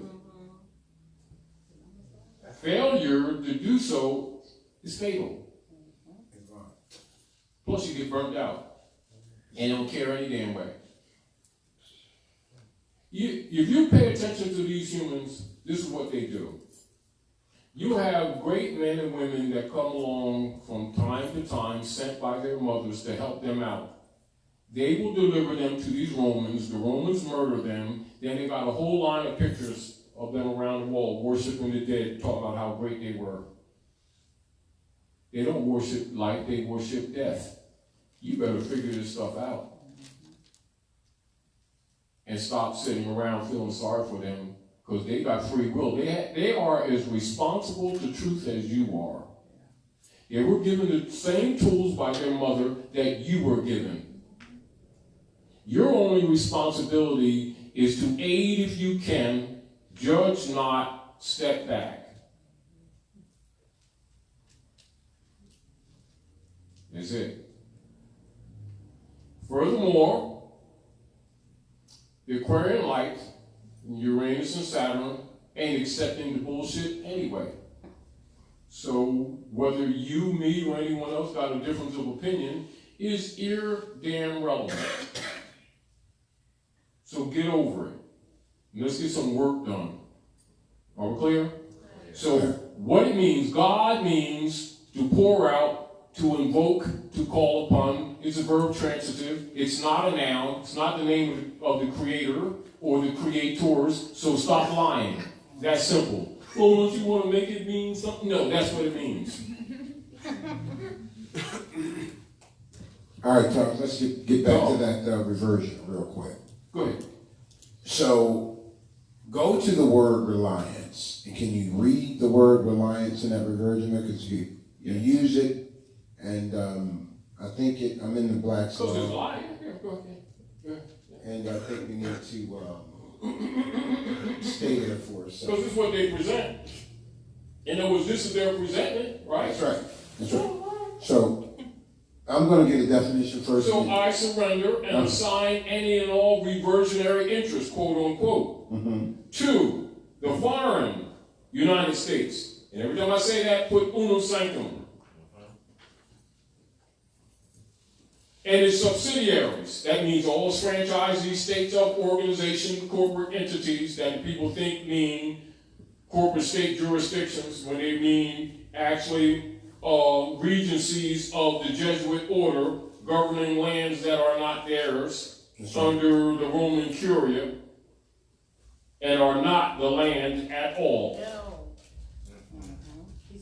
For full acquittance, discharge, settlement, and closure on my reliance, Title 12, USC 95A, Part 2, which says by their own law that all of the debts that have been created under the Federal Reserve and their private commercial paper categorized under the designation fiat is their debt and not yours. So there's no damn such thing as the national debt played or placed upon the living men or women, i.e. the nation state, organic, distinguished from their corpse of the dead. Islam. What we wanted to present in the Black's Law is reliance. In a tort for deceit, it is necessary for plaintiff to prove that he relied on misrepresentation, though such misrepresentation need not be the sole or even dominant reason for acting if it was a substantial factor in the plaintiff's decision. For fraud purposes, reliance might be defined as a belief which motivates an act. The test of reliance or misrepresentation in sale of stock as ground for recovery under security exchange. Now, all of the key words in there, belief, right? Yep. Lie, etc. Misrepresentation. And rely, which means you've taken a stand, to stand for something. Something to stand for or to represent something that it does not. So, back to the canvas, right? Yep. So the chakras, right? It's on. So the chakras, activation of the pineal gland, we're seeking heaven. We're seeking to go to the crown. So I'm going to go to heaven and I'm going to get crowned with the crown of gold. That's that crown right there. Yes. That tassel. Yes. That's what that is. All right? So let's look at chakra. This is interesting. As a matter of fact, I want one of y'all come up here and help me. Come on. I want y'all to read. Come on. No. Chakra. Come on. If you more than one, come on. Come on. Are you serious? Come on down. What you want behind this curtain and stuff? Chakra. There you go. Gratitude. Islam. Including the part of speech. Oh, have it highlighted. Now, check this out, y'all. Go ahead. Now, I want you to interject because I know your mind will be rolling as soon as you start talking. You always do. Chakra is a noun It means a disc representing the sun and sovereignty. Read that again. The first definition is a disc representing the sun and sovereignty. Now, It also says sea will. Hold on. Oh, the wheel. Oh, the wheel in the sky, huh? Oh, Ezekiel's wheel? Oh, right. Hold on. So you looking at them old Bibles and Korans, that's the symbol of the sun, isn't it? Yeah, the wheel. Isn't it? So when you get back to the Father or the Source, the goal for all these humans from the animal form is sovereignty, isn't it? Yeah. Islam. Isn't it interesting how so many people are talking against sovereignty? Yeah. What do you think their motive really is? I just want to bring that to your attention. Now go ahead and speak. Go ahead. Hold on. Give me one of them. All right. Yeah. Go this way. All right. Am I good now? No. Yeah. Over this way. Okay, right here. Yeah. All right. Cool. Wow, I was gonna wait till about December 10th to say this, and I guess this is where you're taking me with this. The motivation to keep people in darkness pertaining to what chakra and sovereignty really is. Oh my God, I can't believe I'm about to say this. Okay, because I was gonna wait till after Mercury retrograde was out of the shadow around the 10th of December. But this is what I'll say. I'll just share it because I've been sharing it a lot, alrighty, privately. Don't justify it, tell it. Okay. I'm going to say it. Their motivation is to keep you captive. The captive that you're being kept is, okay, I'm just going to say it plain. There is captive insurance. Captive insurance is Bonnie and Clyde's insurance. They steal your shit, pardon me, and then they get insurance to protect themselves from you coming to put a lien on their assets. So, when people pray for a position to war against their people by wanting to be a policy enforcer, they go through a system of accreditation called CALEA, which accredits these people to war against you by being the arm for those that want you to stand as surety for their strange operations. So instead of Geico, who would be the nickel and dimer for asset protection, for you being the personal business, as they say it in maritime law, doing business as whatever they're saying. Okay, just to make this brief.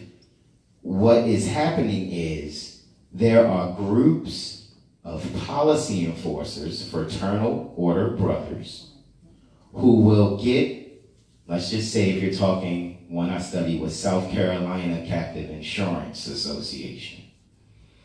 They'll get a group captive of 700,000 notes. If there's enough of us that come together, get 3 of those policies, that's 2.1 million, that if anyone wants to be a living being, and as Brother Mustafa said about the word fraud, make a report to the county auditor, who is a CFE, which is a certified fraud examiner. That's who you go to in the county to make a report or a claim, because everything is accounting. You've been given an example of that when you fill out these proclamations, because actually what you're doing with inside yourself, you're congressing. First, you're bookkeeping, you're gathering the information. After you bookkeep and you're clear on what you're doing, you make a financial statement. That's your public statement of who you are, what I am, this is my publication. From there, now you're going to manage those activities in which you publish. That's called managerial accounting. And then finally, you balance the books in what they call income tax accounting. when these policy enforcers are keeping you captive by, oh, is you a sovereign citizen? You see how the word sovereign is being used and citizen is being used. However, that is an attack on the chakra. Because if they can keep you captive, what they do is, if you're in fear and you don't report to whatever is the city auditor, maybe called a revenue commissioner, maybe called maybe called a I think near the Rockford City of Rockford Corporation, Xavier Whitford is the division head for central services. But if you read that, and go look it up, don't believe anything I say, you go and look that up, you'll see that everything that I mentioned about accounting is in their mission statement right on the website. So if no one makes a claim, right? So let's say they got this policy. Okay, we've been warned against you. We've prayed, please, I want a position for 32 Federal Reserve notes plus a year to be a 1st or 5th degree Mason against these people that are stupid. They're undesirables. They don't know any better. They're idiots. So, but if we pay attention to one thing that they use, right? This is the funny part. They do this right in front of your face. They call it risk management. Yeah. Why are they managing risk? And isn't gambling against your religion?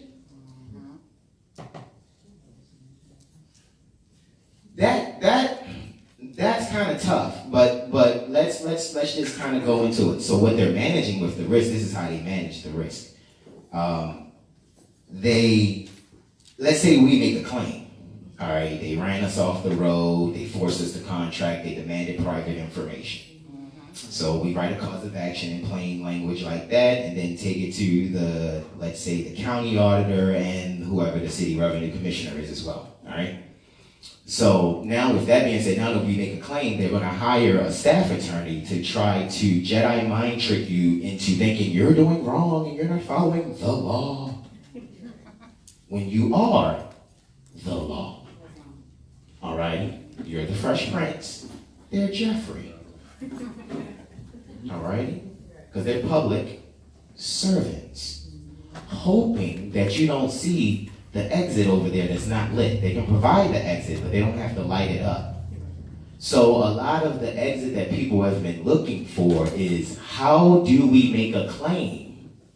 And usually all businesses have some form of an auditor you can go to. And when you use these things, what can actually happen is a means for you to get the remedy that you need due to people taking a risk on your life's energy to force you to contract. Alrighty? So, we make a claim. We're using Title 18, 241, and 242. We want it all. Roar, because we got apartment buildings we need to have so Moors can live without rent. That's how we really should be thinking. But some people want pink Cadillacs and stuff. You know what I mean? But if we really think like that, you see what I'm saying? See, there go the captive insurance bell right there. Captive insurance, please. But whoever doesn't get paid from those claims or compensated from those claims are just really nothing, because they're only giving you Federal Reserve notes, so they're still not giving you anything. But it's hush notes. Please don't tell anybody this on YouTube or Facebook Live. That's what it is. However, what is actually happening is that they get a tax break for all claims that haven't been, all the finances that haven't been used. So if there's a 2.1 million policy, and we make a claim, and we only get $1 million, that of a 1.5, they get the pocket and take their wife to Ruth Chris and the Poconos at a much lower tax, so-called penalty and stuff like that. Now, you guys can look it up. Look up captive insurance. I mean, that's what it is. But that's what's going on. That's how they're robbing the estate continually. But it's the same shell game they've been doing for what? They're doing it's booty and prize. Yeah. Under maritime, admiralty, maritime law. They gotta define sovereignty. Islam. Define it, yeah. Thank you anyway. Islam. Thank you. And after he reads, This word came because she was reading, I think, chakra, and up jumped sovereignty, or sovereign. A person, Black's-Law, 5th, 1252 page. Sovereign, a person, a body, or state in which independent and supreme authority is vested. A chief ruler with supreme power. A king or other ruler with limited power. But you're sovereign if you have supreme power, supreme authority is vested in the sovereign. We're not a part of any sovereign citizens group. That's bogus. that's a oxymoron. Islam. But we are sovereign. And if you're sovereign, you have to act like you're sovereign. There's You got to know what it is in the first place. Islam. So therefore, you must know what the Christ degree is. And for these people keep on seeking Christ, they're seeking sovereignty. And when it's saying that state in which independent or supreme authority is vested, the sovereign, vested is fixed, accrued, settled, absolute, having character or given the right of absolute ownership. So isn't that closure? Absolutely. So how come they take people to closing with a mortgage and then they open it back up and steal their houses when it was closed? They lied, didn't they? Absolutely. Islam. So they cast them down from heaven, didn't they? You got to see how this stuff works. They're working the dark side, Yes. but they're claiming to be angels of the light. May I one more time? I want to. Go ahead, I know. You just said that real quick. Get your skates on. Right? All right, now that you said that, So October 19th, I remember I told told you briefly, and I told Mother Tamara as well. Alrighty, so there's another meeting tomorrow for the Baltimore Astrology Society, and I told you them and the Rosicrucians, meet 400 feet away from my door at one of the mansions. Alrighty, so when I went on the 19th of October, right, I walked in a room of 18 sons and daughters, one Moabite mother, and I'm the only Moorish son there. And the topic was, it was a workshop, the 8 phases of the moon. Every one of our Albion sons and daughters was like,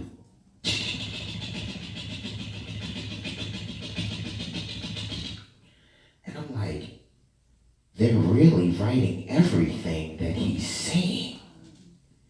And the topic that I walked in on was, hey guys, now what moon phase set the Oval Office the most? Which moon phase was it?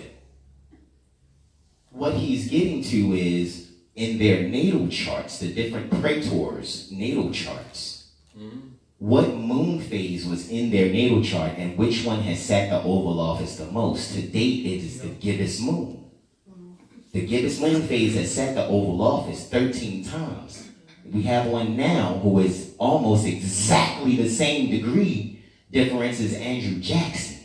And that's Donald Trump. That's why I got his picture up there on the wall. Yes, that's been they're using that. That's the stepping over the 20. He's a Knights Templar. Exactly. Now these are sons and daughters, and I'm saying that with love because we're not evil or mean. All right. They know these presidents' chart placements.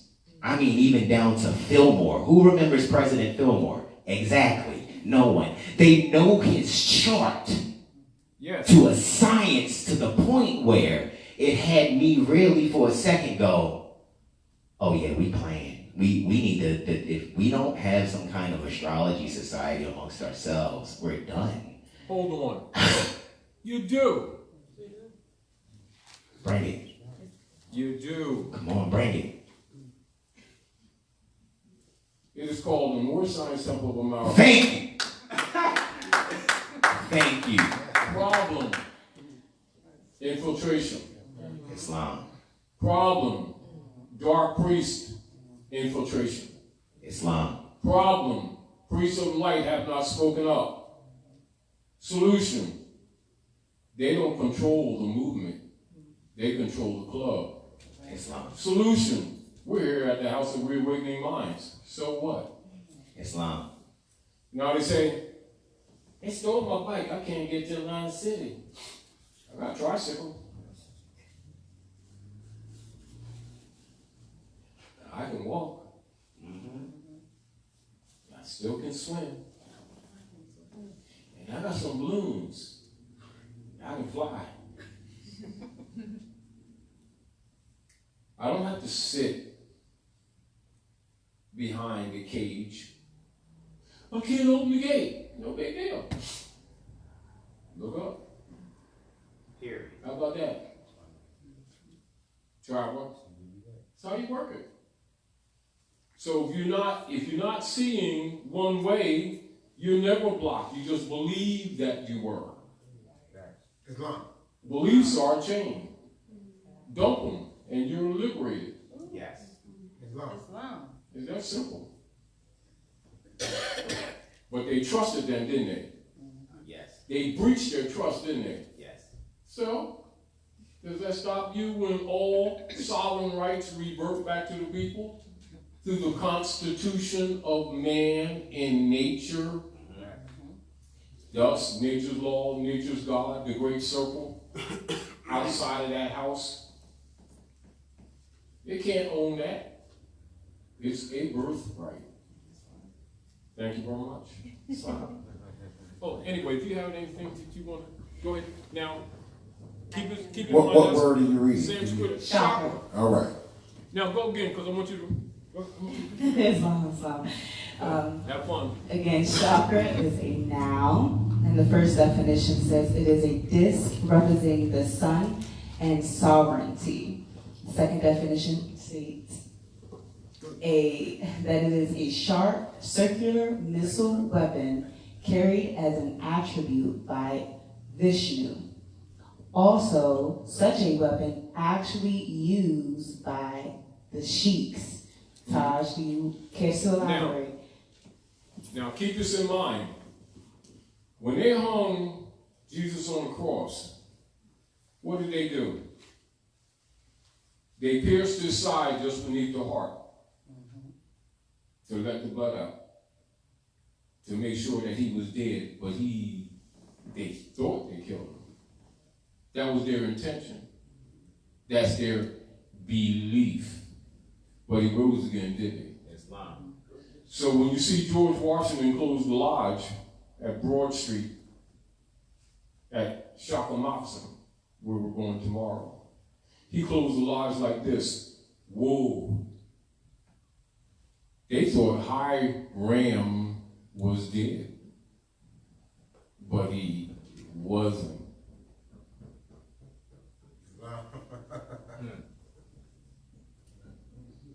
Still sovereign, just that they got to be knowing what it is, don't they? So we got to get past the mystery, right? So do the best you can to share with someone who doesn't know without contamination, and don't put your personality in it.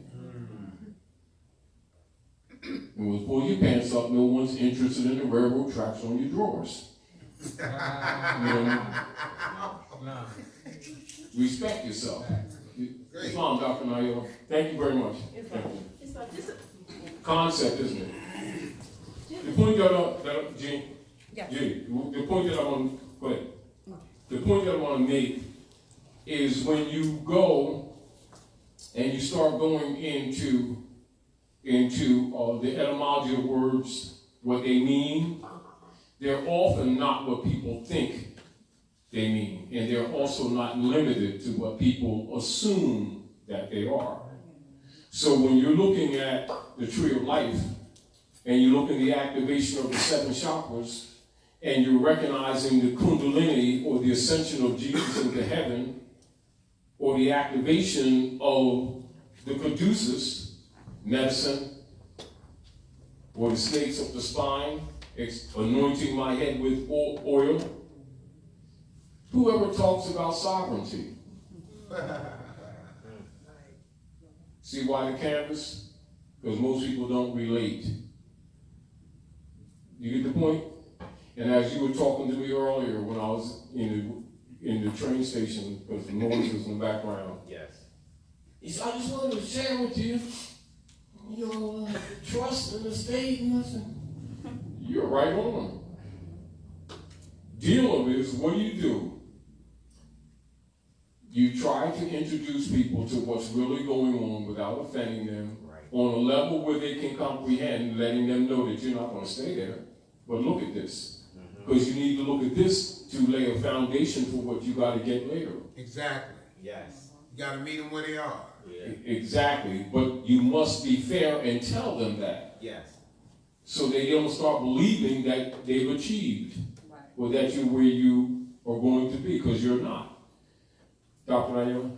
Islam, a couple weeks ago or so, I was in Brooklyn at the 2020 Ascension Conference, and something struck me, and I don't know if you can elaborate, because he didn't elaborate on this, but one of the speakers, Tree Master Donald Grills, spoke about, just before he was ending his lecture, that if your loved one's transition and you put a cross on the, I guess maybe on the tombstone or cross on and so forth, that you are in effect keeping them entrapped, where that the Ankh is the symbol of regeneration. But when we put a cross and we being encouraged wearing crosses, putting crosses up, that is an entrapment.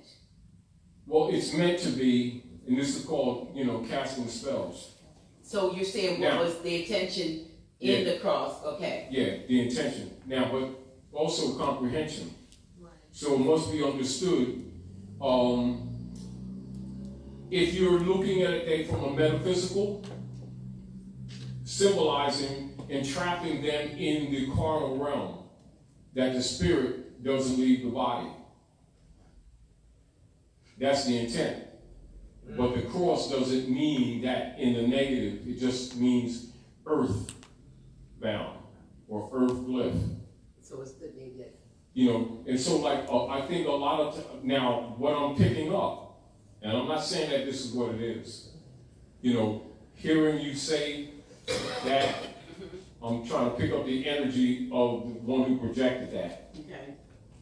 Is to dispense with the miscomprehension of what the cross actually is, and then replacing it with the Kabbalistic gnosis of the Ankh as the proper.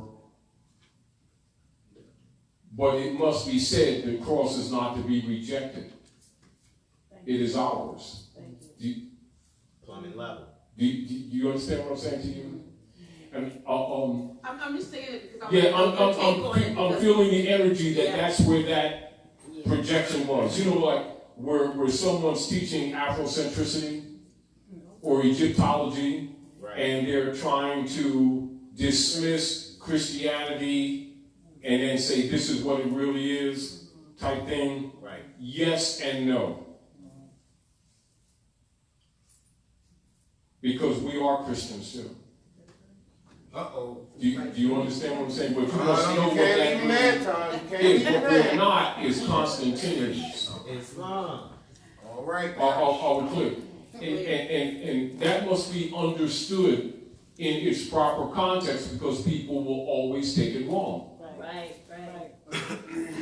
I'm Muslim, yes, because my mother gave me birth. Not because I believe in anything, one way or another. I'm a fetus. That's a Muslim. Ain't got nothing to do with belief or worshiping anything whatsoever. There's nothing living on this earth that's not Muslim. That's got a physical form. If it came from the womb of woman or female, it's Muslim. Muslim is muscles, tissues, bone structure, electrical system, hair follicles, and activation of that form. That's a Muslim. And you must submit to the will of Allah, because Allah is your mother. It ain't no being with a turban sitting on a cloud saying salami blowing. Get over it.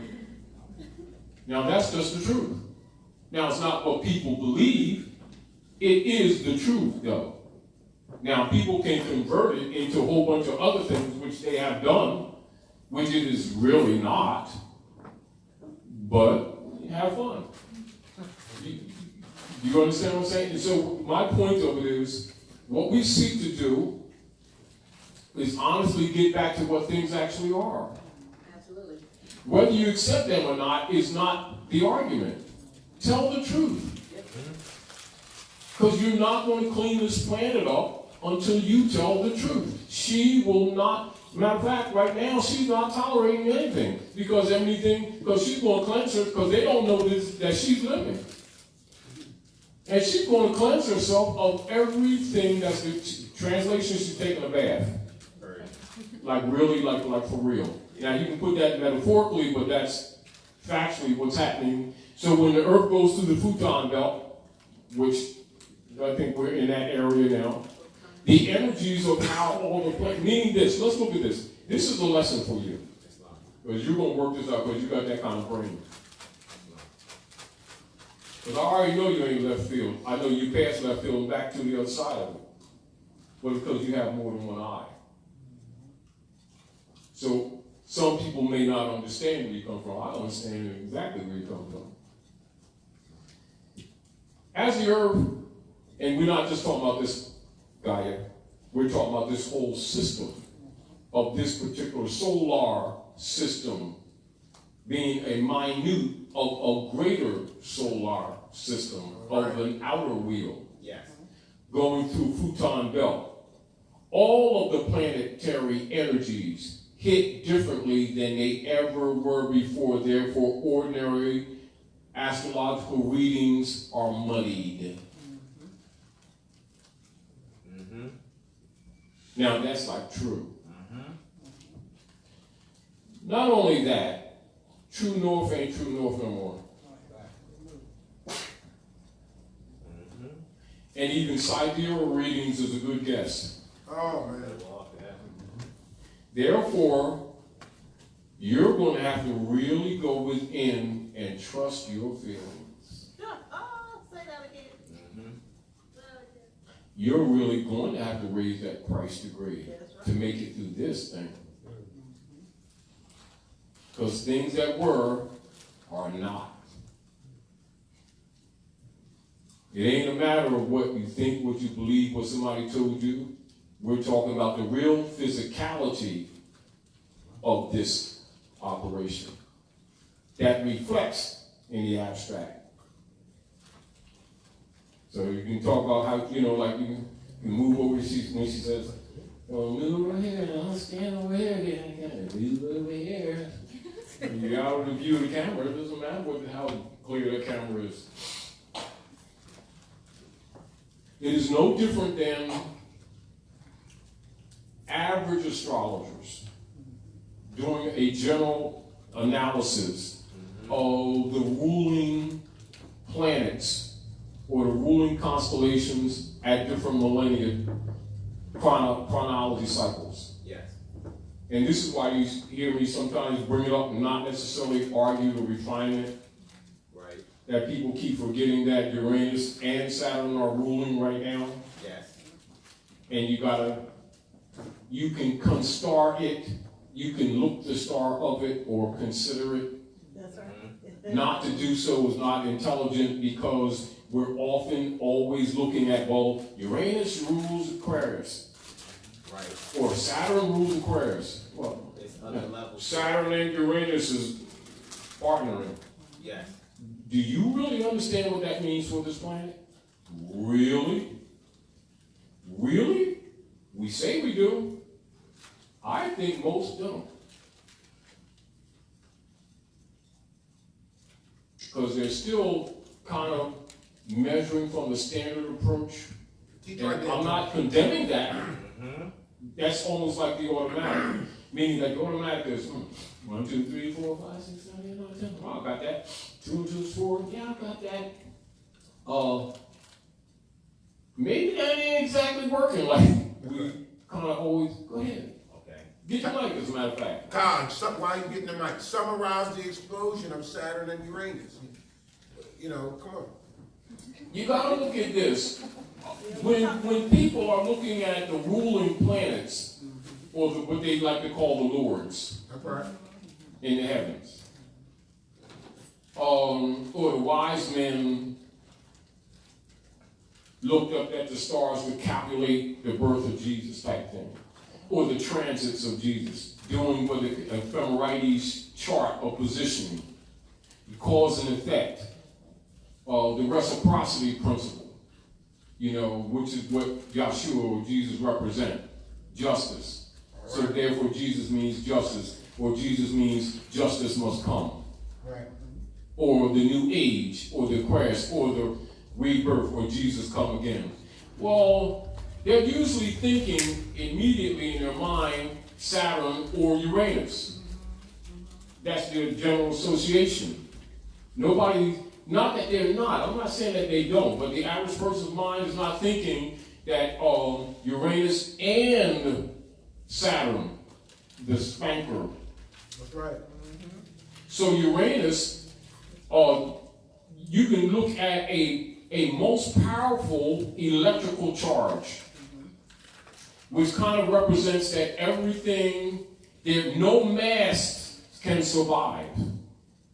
If there's a mass, Uranus is breaking it up. And if it ain't what it says it is, Saturn got that sickle, was cutting it. Or spanking it. Meaning that you write this check, now what you're used to is talking shit, getting away with it, because you're doing a measurement by a calculation of ephemerides and say, I can make this to half this millennium, so I can set this darkness up and suck off the poor, and then deceive them so the karmic can transfer to them. And then I'll just be by the side and feed on them. But I'm an angel type thing. Point. Hold on. All right. Now, meanwhile, did you forget what they do together? I mean, they got power on it, but together. So now you got all these masks, all these corporations, LLCs, layers, Right. shells. Right. Uranus. Every institution, religious, political, social, is crashing That's right. because Uranus. And It's in the house. Saturn is cashing all checks. You wrote it before you get finished writing it. What it's going to be is already known before the thought is even projected. And you're cashing it. So whatever you've been used to in your beliefs that you've been getting over with in past life, in the other ones, have fun. Not this time. It's coming to life. Go ahead. All righty. I'm sorry, y'all. All righty. Brother Taj, you know what you're doing, right? Go ahead. All right. Do what you do. All righty. There is I want to kind of come up and I wanted to show you. Come on, I want you to All right, come up. I want you to tell them. so you see it. Yeah. All right. So, Go ahead.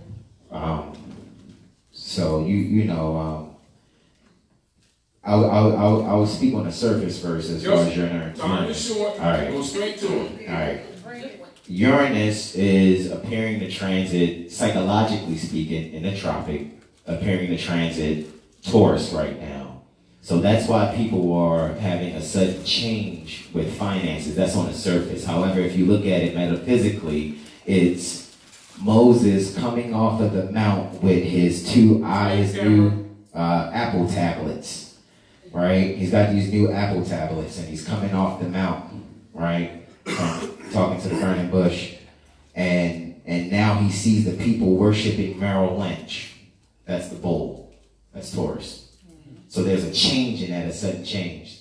So you got Bitcoin, you got, economies like in China having gold, but everything is done through QR code on your phone. If you want to look up the documentary New Money by Dr. Steve Sugarrood.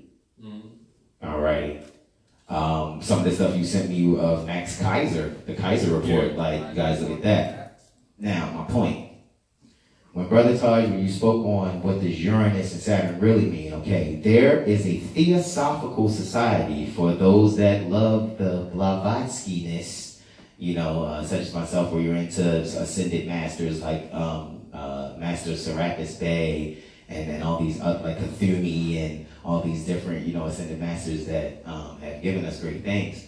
There's a son of ours, William Meader, of the Theosophical Society. I actually write these lectures down. What really is astrology is Prophet Noble Ali is an esoteric astrologer.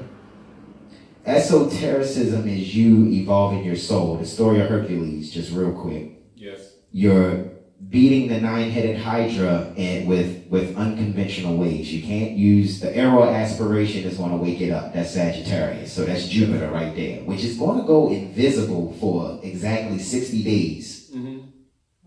So, you know, when a planet is invisible or in council with the sun because we can't see it in the sky, and people forget.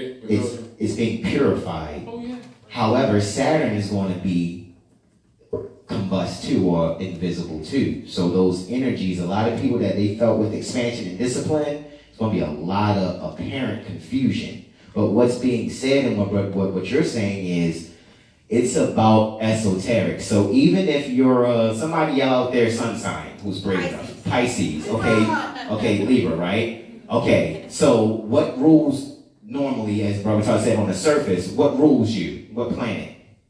Sagittarius. Well, hold on. Planet for Pisces.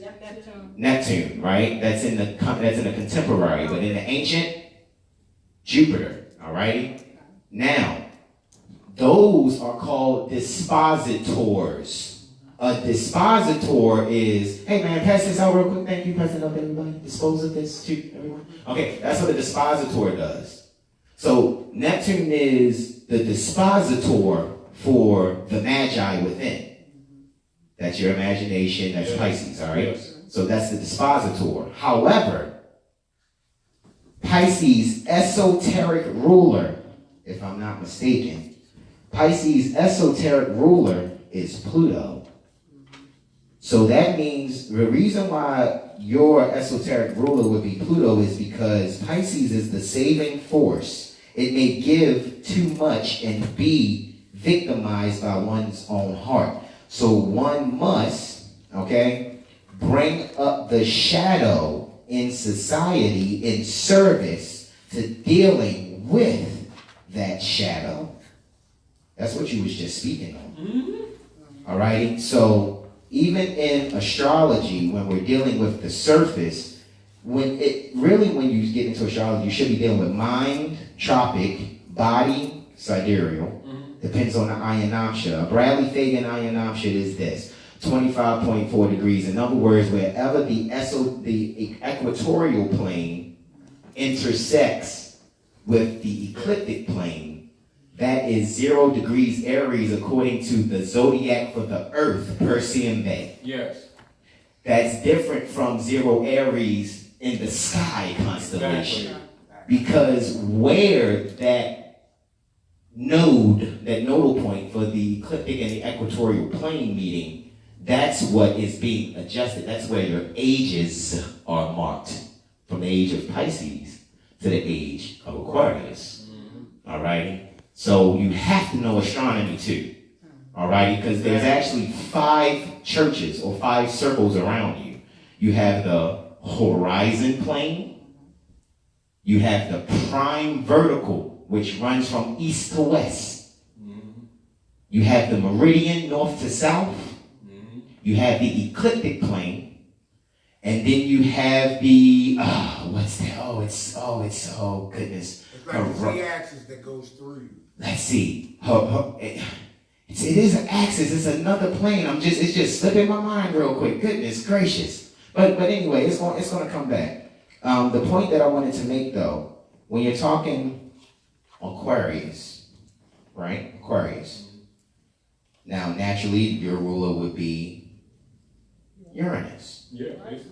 The esoteric ruler is Jupiter, and the keynote for the soul is water of life life I am poured forth for thirsty men.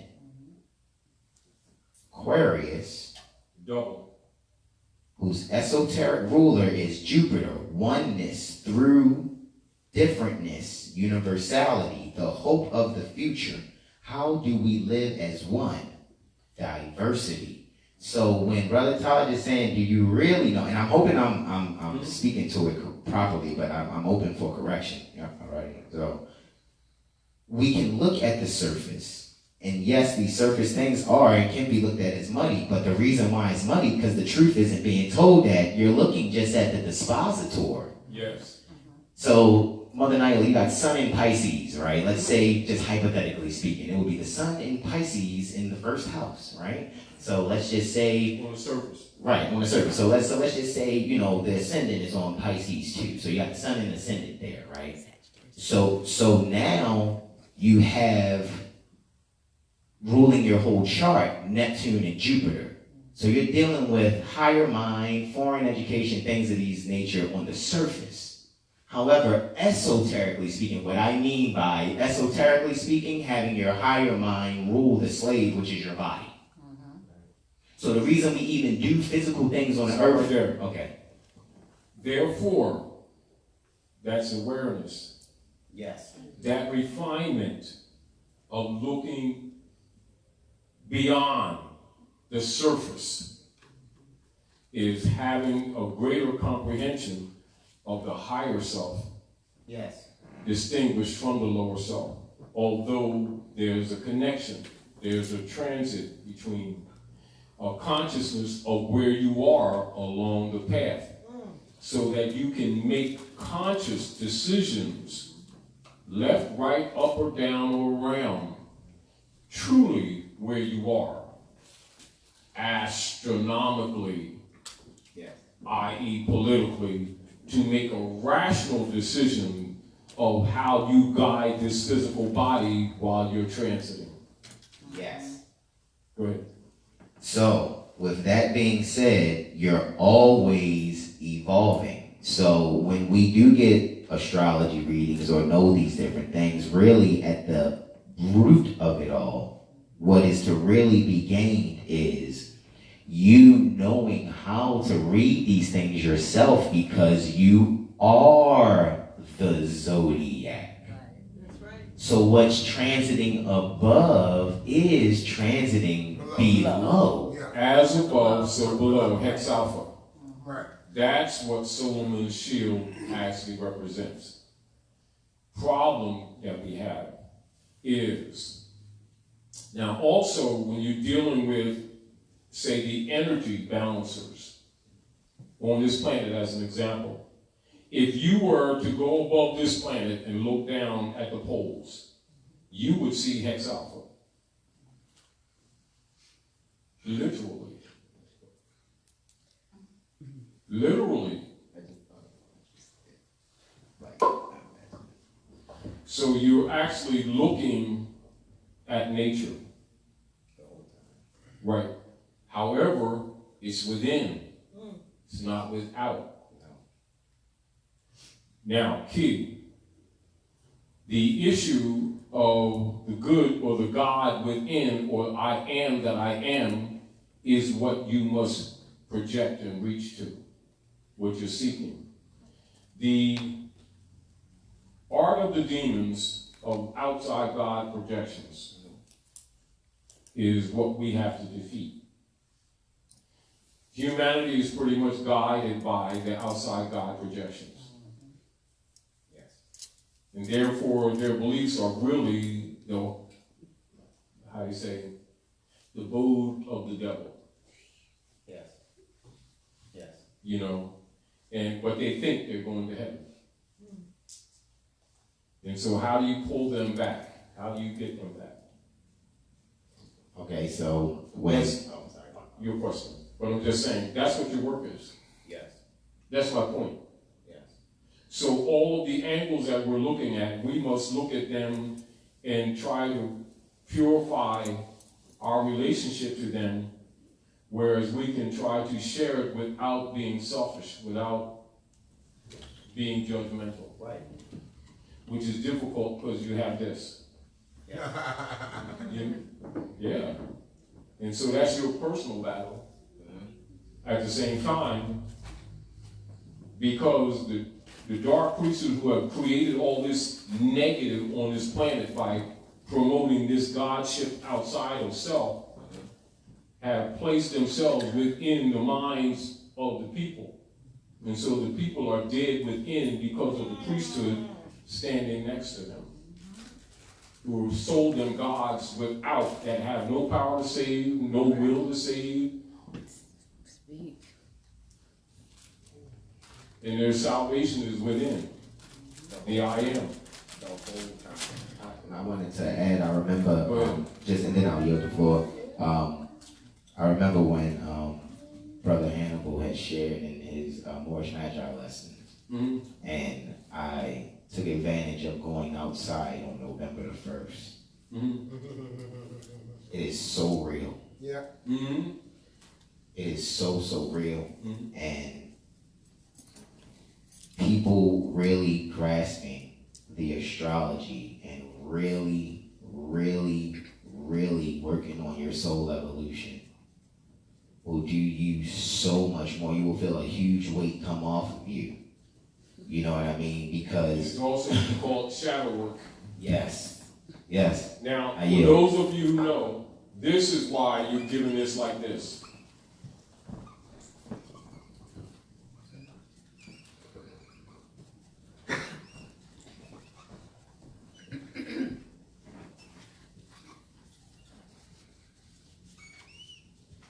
That's why that's given to you that way.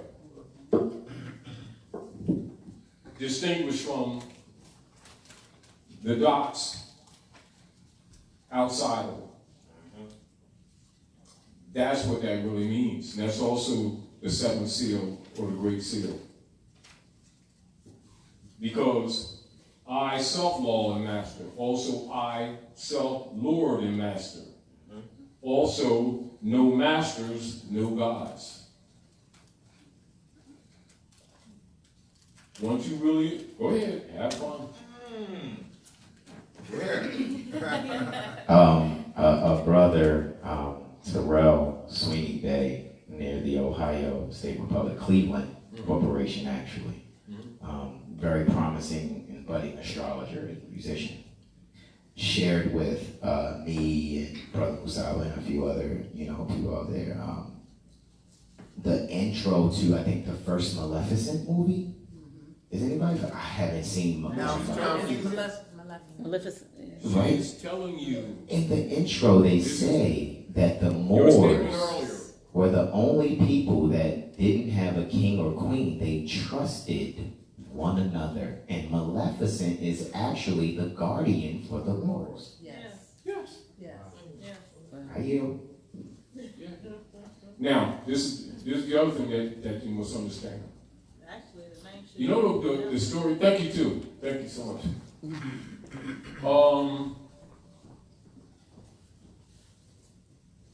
This is the answer to your question, because this is a concept that I know a lot of people have problems with. Looking at the natural split for experience that woman has done by creating us, her sons, for her experience, and the Y chromosome principle, and the concept that therefore much of the negative that you see would be coming from the male principle, and therefore some who examine the human experience have difficulty to gather in their mind the darkness that would come from the feminine point, and therefore you say women have lost their, through the rites of passage, their birthright, their rites of passage type idea. Well, there's no son that is projected that does not come into projection from some woman. I don't care what you see on the surface. The untold part of that story or that analysis is Samson and Delilah. So let's not look at Samson and Delilah so much as you might look at Lilith.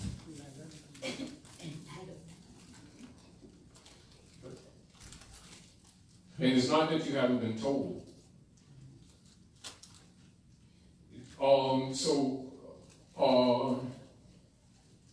We have that battle to do, whether you like it or not. You know, it's what it is. But on another level, Lilith, the glyph, go ahead. the glyph Lilith. Just start. Don't ask me no questions. Start talking. You got the mic. You got the floor. I want you to expand. No, you got the floor. I want you to expand. There's a glyph in the zodiac called Lilith. Yeah, I know. I'm not talking about that. Okay, I wanted to be. I'm talking about the feminine representation Eve. in the Septuaginta, and people don't talk about Lilith. There's some. Over. I'm sorry. There is some correlation though. Oh, of course there is. Give them the mic. I'm just all the talk. I'm trying to get you all to work this stuff. They want to hear from you, Taj. Come on. All right, there you go. Give him the mic. Hey, what you say to him? All right, just brief. Briefly, the mythology of Lilith is astronomically. Pardon me. Myth. I'm going to say the story that they say because I'm going off of. I'll say this: myth ain't even what you think it is. That's right. Right. I wanted to. You said meet them where they're at, right? Well, go have fun. Right. Identify your commentator. Oh, okay. I'll qualify. When We got much reading, time. Go straight to it. got you. When reading certain things pertaining to Lilith, in what you will read as what they call mythology, it is written that in the Greek mythology, alrighty, that Lilith, which astronomically appears between Saturn and Uranus. Thank you. All right. All right. Lilith, and its cycle is every 51 years. Yeah. Lilith, 516. in Islam, Good. Lilith actually was supposed to do an altruistic thing and go with the higher mind and higher thinking. So in astrology, Lilith represents fascination and denial. So fascinated with the, light supernal, but then turn its back on supernal light to come back to the people.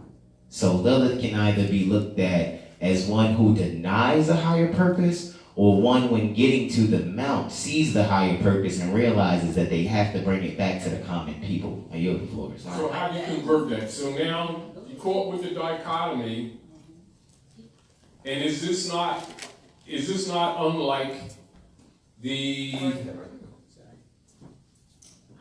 paradigm of trying to balance the knowledge of divine law into a what you call a written constitution? That's right. Yes.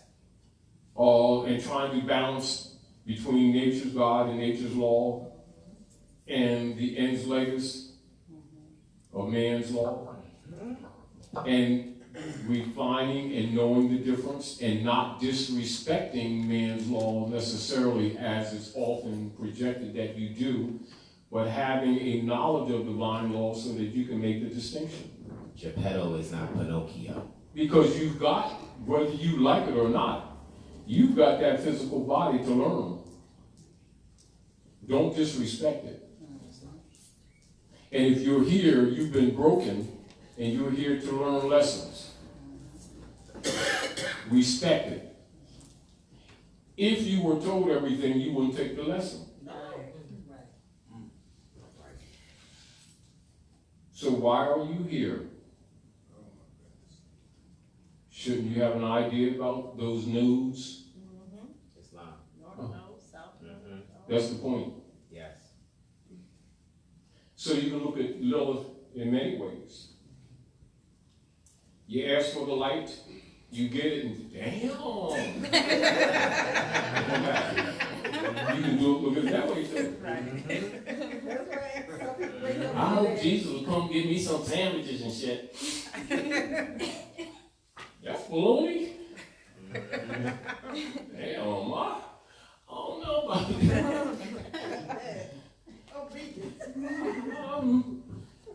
Give me the Pepsi. Red and blue pill. Unplug me. I got this. Damn. Real heavy. Is that UBS? Right. You know, it's sort of like that. And it, you know, it's sort of like people ask for the truth. Do they really want it? Problem is they're going to get it any damn way now. Period. So it's better that we do the best we can to prepare them and not get so caught up in their emotions that we all have. And don't get so... The other difficulty, this is back to you. Diplomacy. Yeah, being the males that we are. Right. You know, and this is the battle of Samson and Delilah. Recognizing your lane and knowing when to stay in your damn lane. Islam. Now, how do you do that?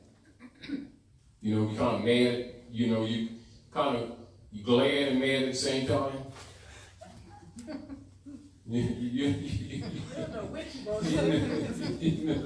You know, like punching. You better act like, get back in the cage, boy. You know, type thing. That's what Samson represents, you know. And you know, you chilling out, having Kool-Aid and stuff, and she cutting your hair off. Lilith. Your strength. Your antenna. So you better know who you're dealing with. And this is kind of difficult, because you also assume the mystery, you know, the mystery of, oh, she's naive. You keep thinking that. Oh, I got muscles, so I can beat her. Keep messing around. She made you. What makes you think that you're going to overcome your maker? You better learn to harmonize. But it's better to know who you are, what you are, why you are, and why she brought you here. And respect that. And know that no man has greater power than you have. And don't submit.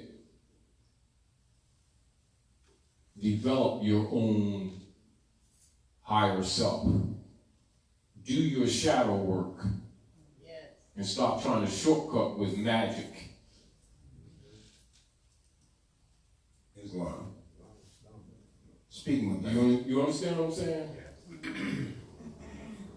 Speaking of magic, I got word that the Magi himself, Dr. Hannibal Bey, will be joining us on the Erudition tour with Taj Tarik Bey tomorrow in Chakras.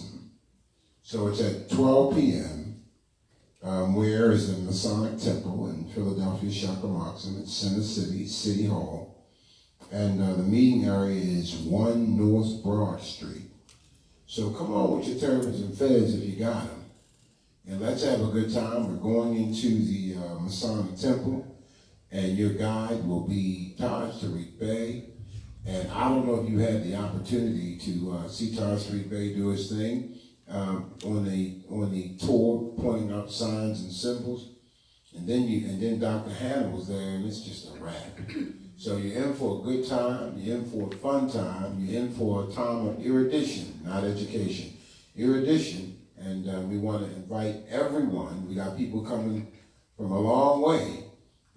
So we meet at 12, we handle the business, 30 private commercial paper units, we have to take care of the lodge, and we're doing something for Grand Sheik Taj Tarik Bey, just showing some love. That's the whole purpose. and we come in there, we get some erudition as well. I've done this a number of times, and I feel very confident in saying you're going to have a great time.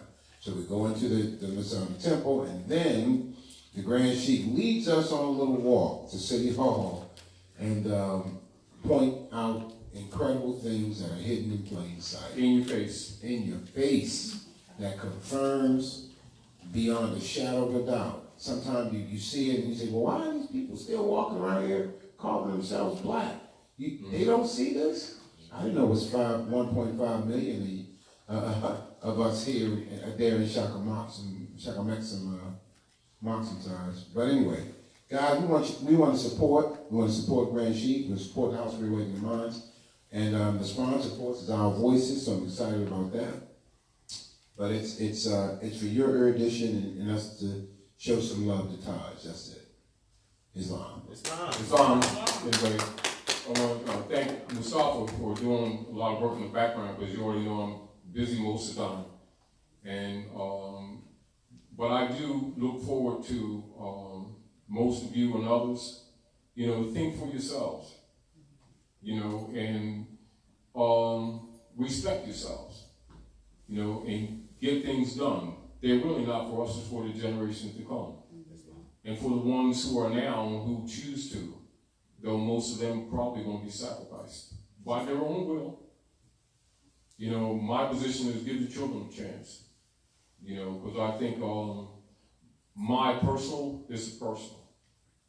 That too many generations have been sacrificed for the egos of those who've been promoting against humanity their fake beliefs that they've adopted from Rome and blamed on Jesus, God, Muhammad, and the prophets and Buddha, etc. And have used their names to shield their evils, and going unchallenged. And have set up government on this planet and dirtied up the planet and dirtied up a few other planets which are being cleaned up also. However, so much has to be done here, because on one hand, many of them have boasted that these souls have been locked in. Yeah. I mean, that's what their intention is, and that they're going to seize them anyway, particularly when they, in the name of their spirituality, go into the astral plane, when actually they've been harvesting them. Yes. But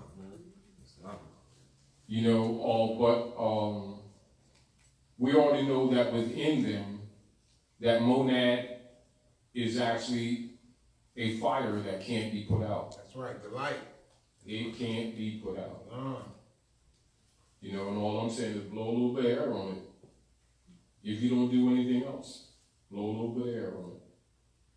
Anyway, well, thank you all for coming out to the House of Reawakening Minds. Dr. Naila. Well, we would like to thank you, Grand Sheik, for this awesome class. And the comments, the live streaming comments have been, this class is on fire, and it absolutely has been a wonderful and enlightening class, and I hope that we will go further in our studies, and we're really appreciative, happy to see our brother Hassan, and bringing his knowledge of astrology and light to us. Yes, I hope he comes again. And, yes. But again, I want to, because you're here, I know it's kind of like it's not unfair, because you already know how I work. I want you to bring some characters up and just share with us a few things before you go, since they're here. Like I didn't see them. That's fine. Hold up. All right, just and for those, one of the beautiful things that Hassan has done for the children and the adults, because we're children too. He's created these characters, and when he does his shows, etc., some of you who had the opportunity to see some of them, just go ahead, go for what you know. Well, I think this is what most people really know. All right. You say confident. Yes. Dr. Naila, you're so agile now. That's good. Oh, yeah. My girlfriend got skates on, what you talking about? She got Teflon slippers. When we were the end of 2017, we were going over, I think it was 6 classes straight we did. All of December, it was 5 weeks of December and the first week of January into 2018. And it was me, you, Mother Tia Sailu, and I think Araya was there too, reading Mataoka. And Brother Taj, you had said to me, just like this, now don't make me laugh, it's my Brother Taj impression. Hassan, you can't make it good for the adults, make it good for the babies. And that's exactly when it was just like, when he said that, it's like, okay, what should I do then? Okay, how do I turn astrology into this or whatever? And then one of the high holy days, this fell on me. So I just took stuff that I learned from Sherry Lewis from when I was little on lamb chops, but I started using my compass and square to make the eyes and everything of that nature. So this is Moroccan Roy. I guess some people would be familiar with him on social media because I use it to anecdotally share astrology in a time where honesty is kind of rare. So I do my best to try to do in the public. You know, I try to do my best in the public, you know, to share our science and our knowledge, but in palatable ways. You know what I mean? And I'm looking for other puppeteers. I need people to help me with this because when Jim Henson did this with the Muppets, oh, he was great, wasn't he? you know what I mean? And if you guys study him and Rick Lyon, you know, Rick Lyon is his understudy. Yeah. And these people are doing things with, like, I can sit here and talk, but if I just talk and just move Moroccan Roy, like, y'all not looking at me anymore. This is an excellent hypnosis tool. Now, if you really use this hypnosis tool to do anodic energy exchange instead of, you see that? You see what's happening? It's a Pisces covering on my Gemini. Yes. Do you see what I'm saying? It's a Pisces covering, that's the foot, on my hand. So anyway, Astrology Street is on YouTube, all right? And you guys can look up Astrology Street with Brother Hassan. I'm sorry, what? Did Nicki Minaj use your stuff? Okay, so yes, and I'll explain this. When I dropped Astrology Street, Leo of 2018 is when I dropped Astrology Street. And went really hard for the first cycle. Second cycle, I'm just kind of doing different things. That's why I keep promising y'all the Taurus cycle. But when I first dropped it, I did a reading before that on Remy Martin Remy Ma and Nicki Minaj, because I wanted to see, I'm like, okay, why are they doing this beef thing? Long story short, let's do it with Rock and Roll. Long story short, right? What happened was Hassan had sent a video of me to Nicki Minaj and a whole bunch of other people, yeah. So, what happened was, a month later, she had a video that spoke about Barbie dreams. And if you look in the beginning of that video of Barbie dreams, everybody knows that Moroccan Roy goes, yay! Yeah! Alright? If you pay attention to the Barbie dreams intro, you'll see a yellow puppet. Now the fez isn't on him, but the background is red.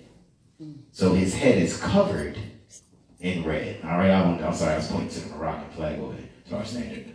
So he's in a bow tie, and they do the yay. So I know, like you said, you know, when people do projections, you can tell what they're doing, and you can kind of call it when they're doing it.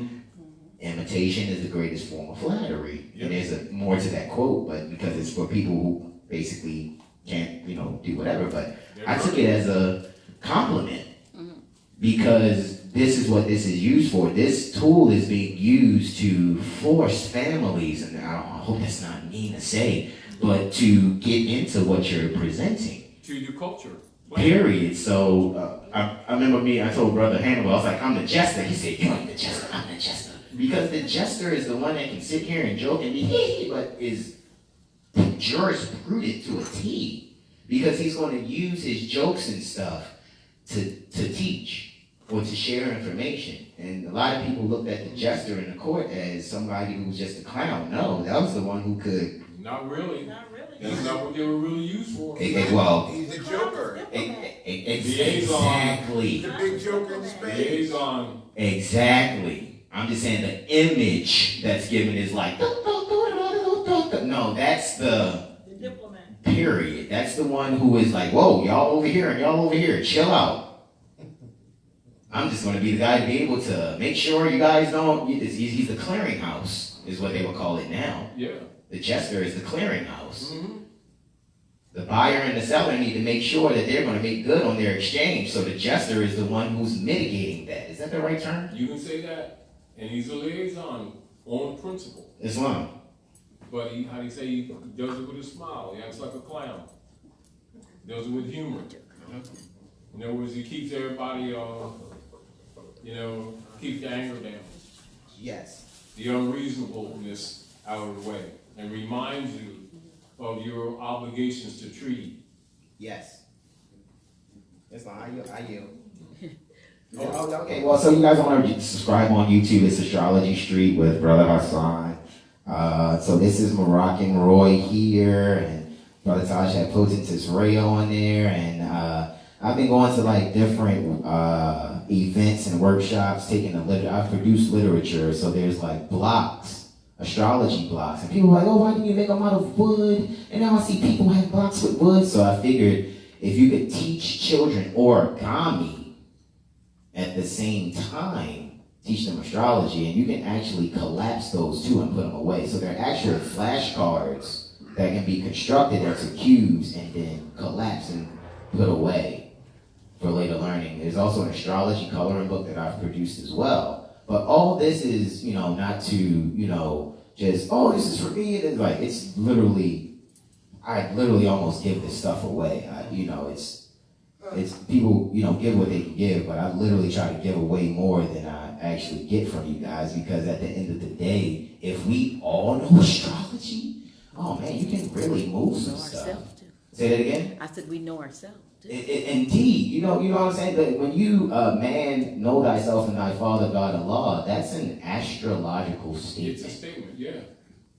And with these lessons, you can get your house in order. That's right. Yes. Astrological statement. And we'll move this mountain. Islam. The half has not been told. If I told you everything, you go back to sleep. Astrological statement. Islam.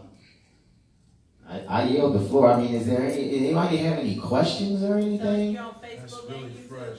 Well, yeah, this is on YouTube. On Facebook, I guess it's, Hassan Ghazi Obey on Facebook. But all I'm doing, honestly, guys, I'm doing everything that you guys see me doing on social media. Could you tell us what you do for the camera on YouTube? Okay, okay, so what I do on YouTube, like I said, I teach astrology. Paper down. Oh, okay, I'm sorry. Thank you. I teach astrology to babies with the puppets. So, I'm all the voices, I make all the music. The only voices I'm not is like my brother Taj is guest starring, or my brother Spartacus, or mother Delilah guest starred as well. And I'm doing this all on my iPhone 6S over there. To the best of my ability, and a little studio setup, but I'm also, I train astrologers. I actually have a few people across the Mexum that I trained. One of a very erudite astrologer is right over there. I ain't saying no names, appellations or pointing no fingers. Tamara L. That has been really instrumental in grasping the astrology. So what it is that I'm doing is like, at first, Brother Taj, I had spoke to you. And can I share this story real quick remember I asked you about astrology? All right, so I came to Brother Taj, I was like, Brother Taj, there's people out there charging 375 notes for a 30-minute recording of an astrology reading and just giving the people a chart. I don't even think they're doing anything more than just going to the website. Now, I'm not knocking their business, but I know our people need a little bit more of a one-on-one interaction. Yeah. So I was wondering, because at first I did astrology, and I told you, I was just taking donations. So I had 50 charts and 6 donations. And then Brother Taj was like, don't cast your pearl before swine. Servant's worthy of his hire. You know, you can do what you got to do to be compensated for the service and or product, but don't fleece the people. Right. So I had to go within myself and think, okay, what's fair to be able to, you know, exchange energy but with the people, but still give more than what they're expecting. You get a half an hour reading with me, most of the time you're on the phone with me from 45 minutes to an hour. And I'm giving you more than what's promised, but I'm doing that since you said, Tamara, what it is that I do. When people see me on Instagram or Facebook or YouTube, that's really just me utilizing a means for you to have a conversation with me or get a reading. And when you do that, I'm going to make sure that you know what my position is as far as Prophet Noble Drew Ali being at the forefront. Under Prophet Noble Drew Ali is be honor, be sincere intent, be love, be purity. Well, be pure heart, be sincere intent, be love, be honor. And as you said, it's kind of tough when you know the truth and then you looking at the people and it's like, man, I'm on the edge, but you got to walk through the midst of them anyway. You know what I mean? Yeah. And you want to throw them a life raft, you're talking about the pen, so that's a Buddhist principle of loving in a detached fashion. So I just said all of that to say, what I do is I want to make sure that people just always can be able to read themselves. Like, you might not want to be an astrologer, just like you don't want to be an English major or a geometrician to teach geometry. However, you should know reading, writing, and arithmetic at least. Basics, yes. So that even if you can't get to an astrologer, you have the basics necessary to read yourself. Imagine every time you had to clean your nose or execute a pimple, you had to get somebody else to do it. Now, let's make this clear to a lot of people, and in particular a lot of people listening. Having to go to a Shayaraha or astrologer, Guriat, etc., seer, was the real point of the priesthood, simply reading the stars.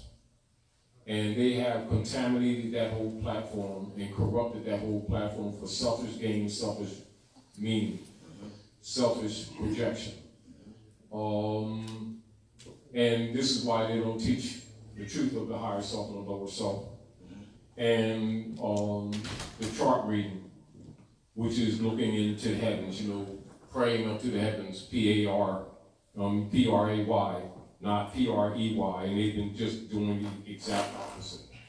And so what the priest is supposed to do is, you know, do a general reading, look at your nudes, so you can have a concept of why you were here, why you come back, whatever your lessons are, not make it complex to you. Right. You're supposed to know the basic stuff anyway, because that is the culture, that is religion. Yes, it is. Yeah, it is. And the truth of the matter is, it's sort of like this. If you're looking at the makeup of the monad, you're looking at the being, you're looking at the Muslim, what the mother has made. You look at the strengths and you look at the weaknesses. You look at the map of the potentials. You look at that which is good, you polish it. You look at that which is weak, and that's where you put your concentration on.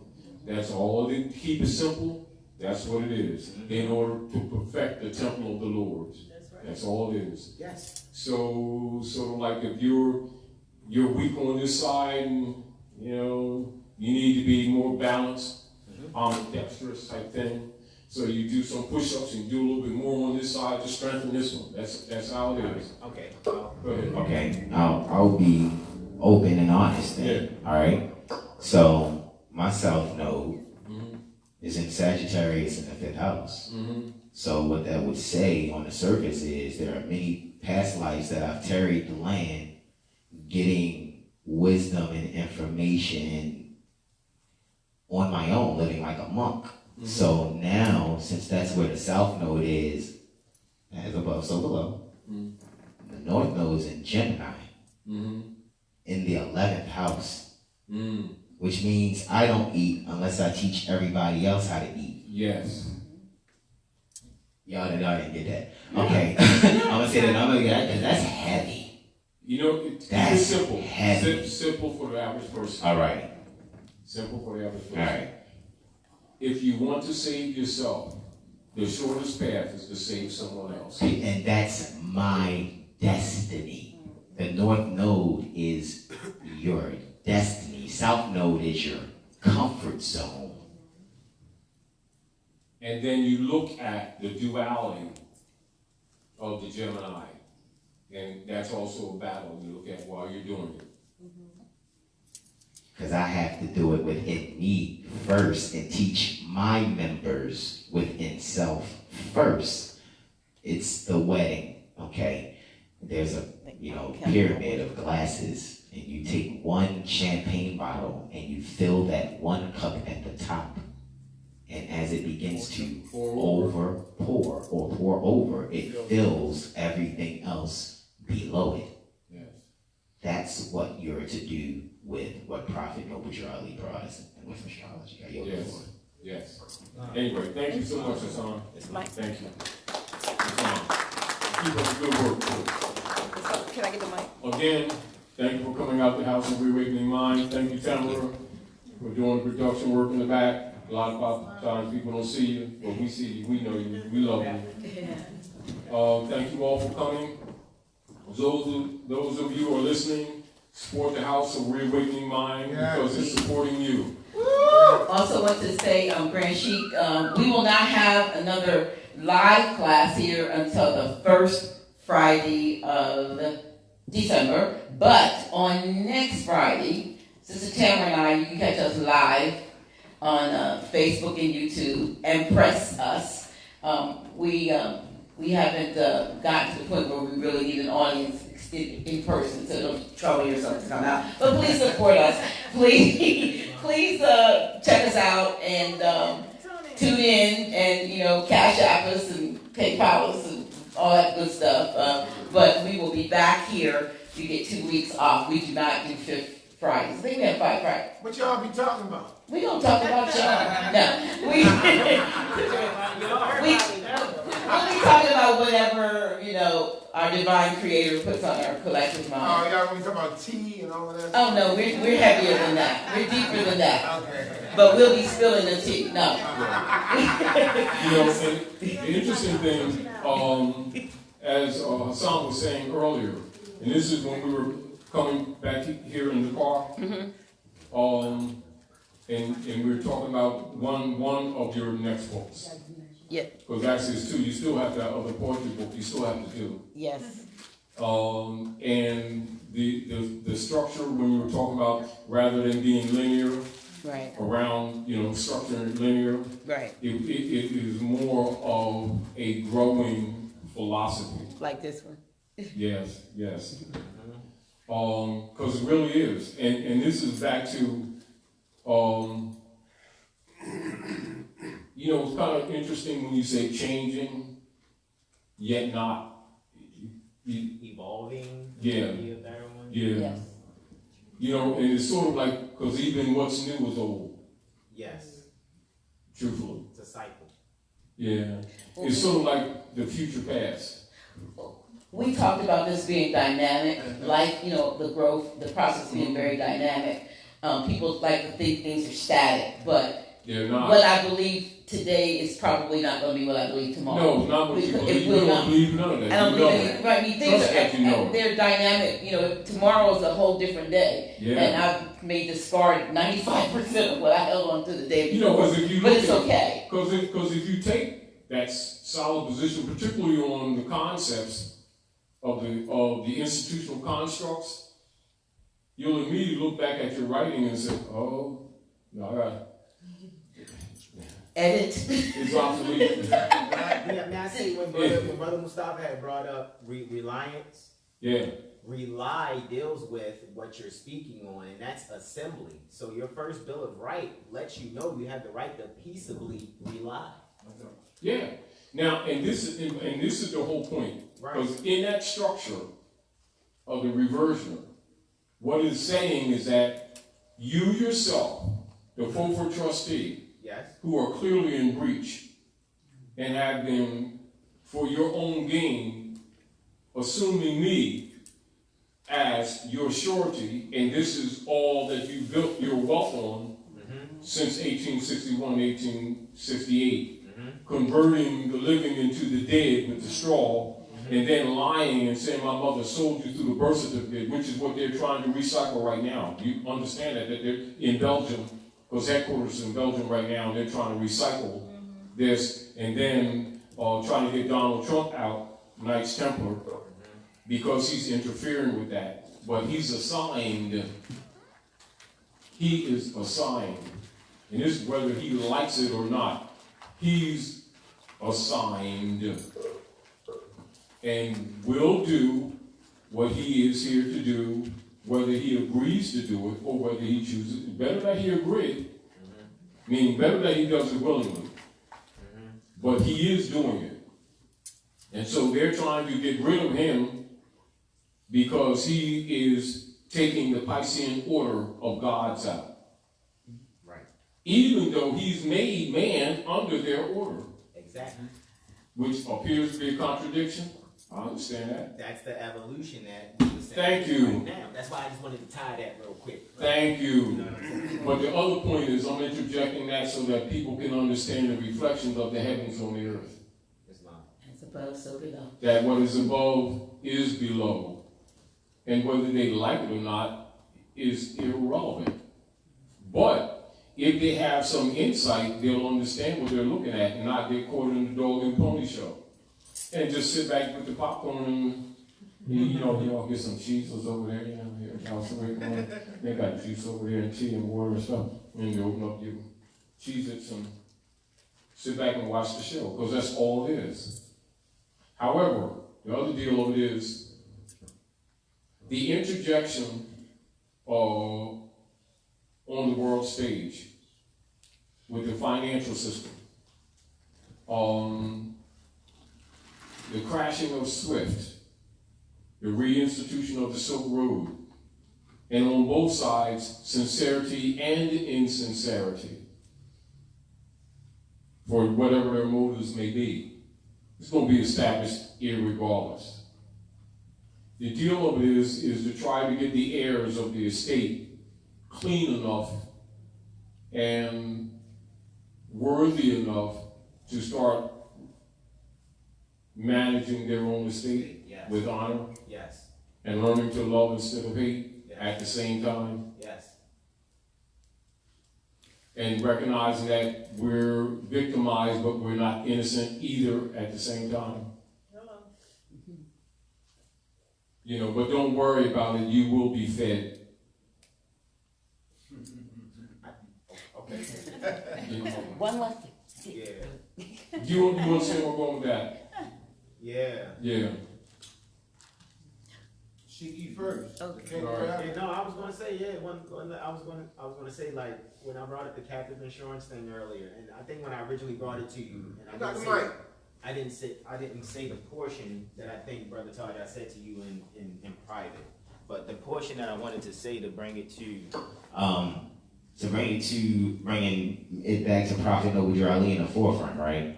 When Prophet Noble Ali was on the scene, it's in the Moorish literature that speaks on the dues being 50 cents, right? And I had asked Brother Musaba down there in Ada, North Carolina, State Republic, I was like, how many Moors do you think? I asked him and a couple other brothers, Brother Martel down there in the Atlanta Corporation too. I was like, just give me a rough number. How many Moors do you think are on the land that are declared proclaimed nationals? And he was like, I don't know, 500,000. I was like, all right, multiply that times 50 cents. That's short. You know? Wait. Yeah, that's short. I just wanted to get me, so I'm thinking 500,000 members or 500,000 people that say that the prophet is their prophet. 50 cents times 500,000 is $250,000 a week.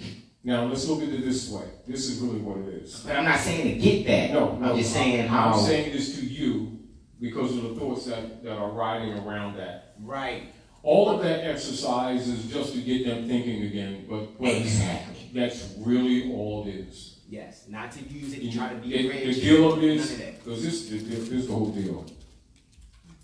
Nothing done on the Rome will work, regardless of what they do. Rome allows no good to come to humanity. As long as Rome has jurisdiction on any front, on any level, everyone and anyone under her jurisdiction will be hung on a cross. Islam. Jesus will be hung as long as Rome rules. Your mission is to remove Rome from power. There's nothing that will be done under Rome that will benefit humanity whatsoever, however, no way, no how, no intent. Now, the exercises that they go through is simply to get them thinking again. It is not a wherewithal, and it is not the end of their journey. Are we clear? Clear. Now, the other deal of it is, the ether code of crypto is easier for them to steal. So don't get it twisted. You still got to go back to the sun, the moon, the stars, because these signs are left for you. And the alchemical energies of them is the moon echo, is the money. So the ecology of the planet Earth is governed through the womb, governed by the moon on 13. And 3 squared, 9. So all the other stuff, we're going to do that because we're just getting them to think again. But let's not be looking at like y'all got to control this economy. Because the real economy is the Stargate. It's just that she got to be cleaned up. Yes. All right. Anyway, because we're going all night. But we won't. Let's thank our friend Sheik once again. Come on, y'all. We thank you. And we will, as I said, have Impress Us next Friday, but you don't have to come out. Just tune in. All right? They don't come out, tune in. Tune in. Hey, what Interesting way to did put you it. make? What are we eating here? Let them know. This is phenomenal. Oh. Y'all didn't come here live. You missed it. Go ahead. Oh, that's curried okra over brown rice. Did y'all like it? It's delicious. God, you didn't say Did nothing. they like it? I got a bowl over there for you, Grace. No, I ate that. Did y'all like it? Like, don't tell me, I think that's going to be, yeah. I mean, Good night, everybody. imagine it.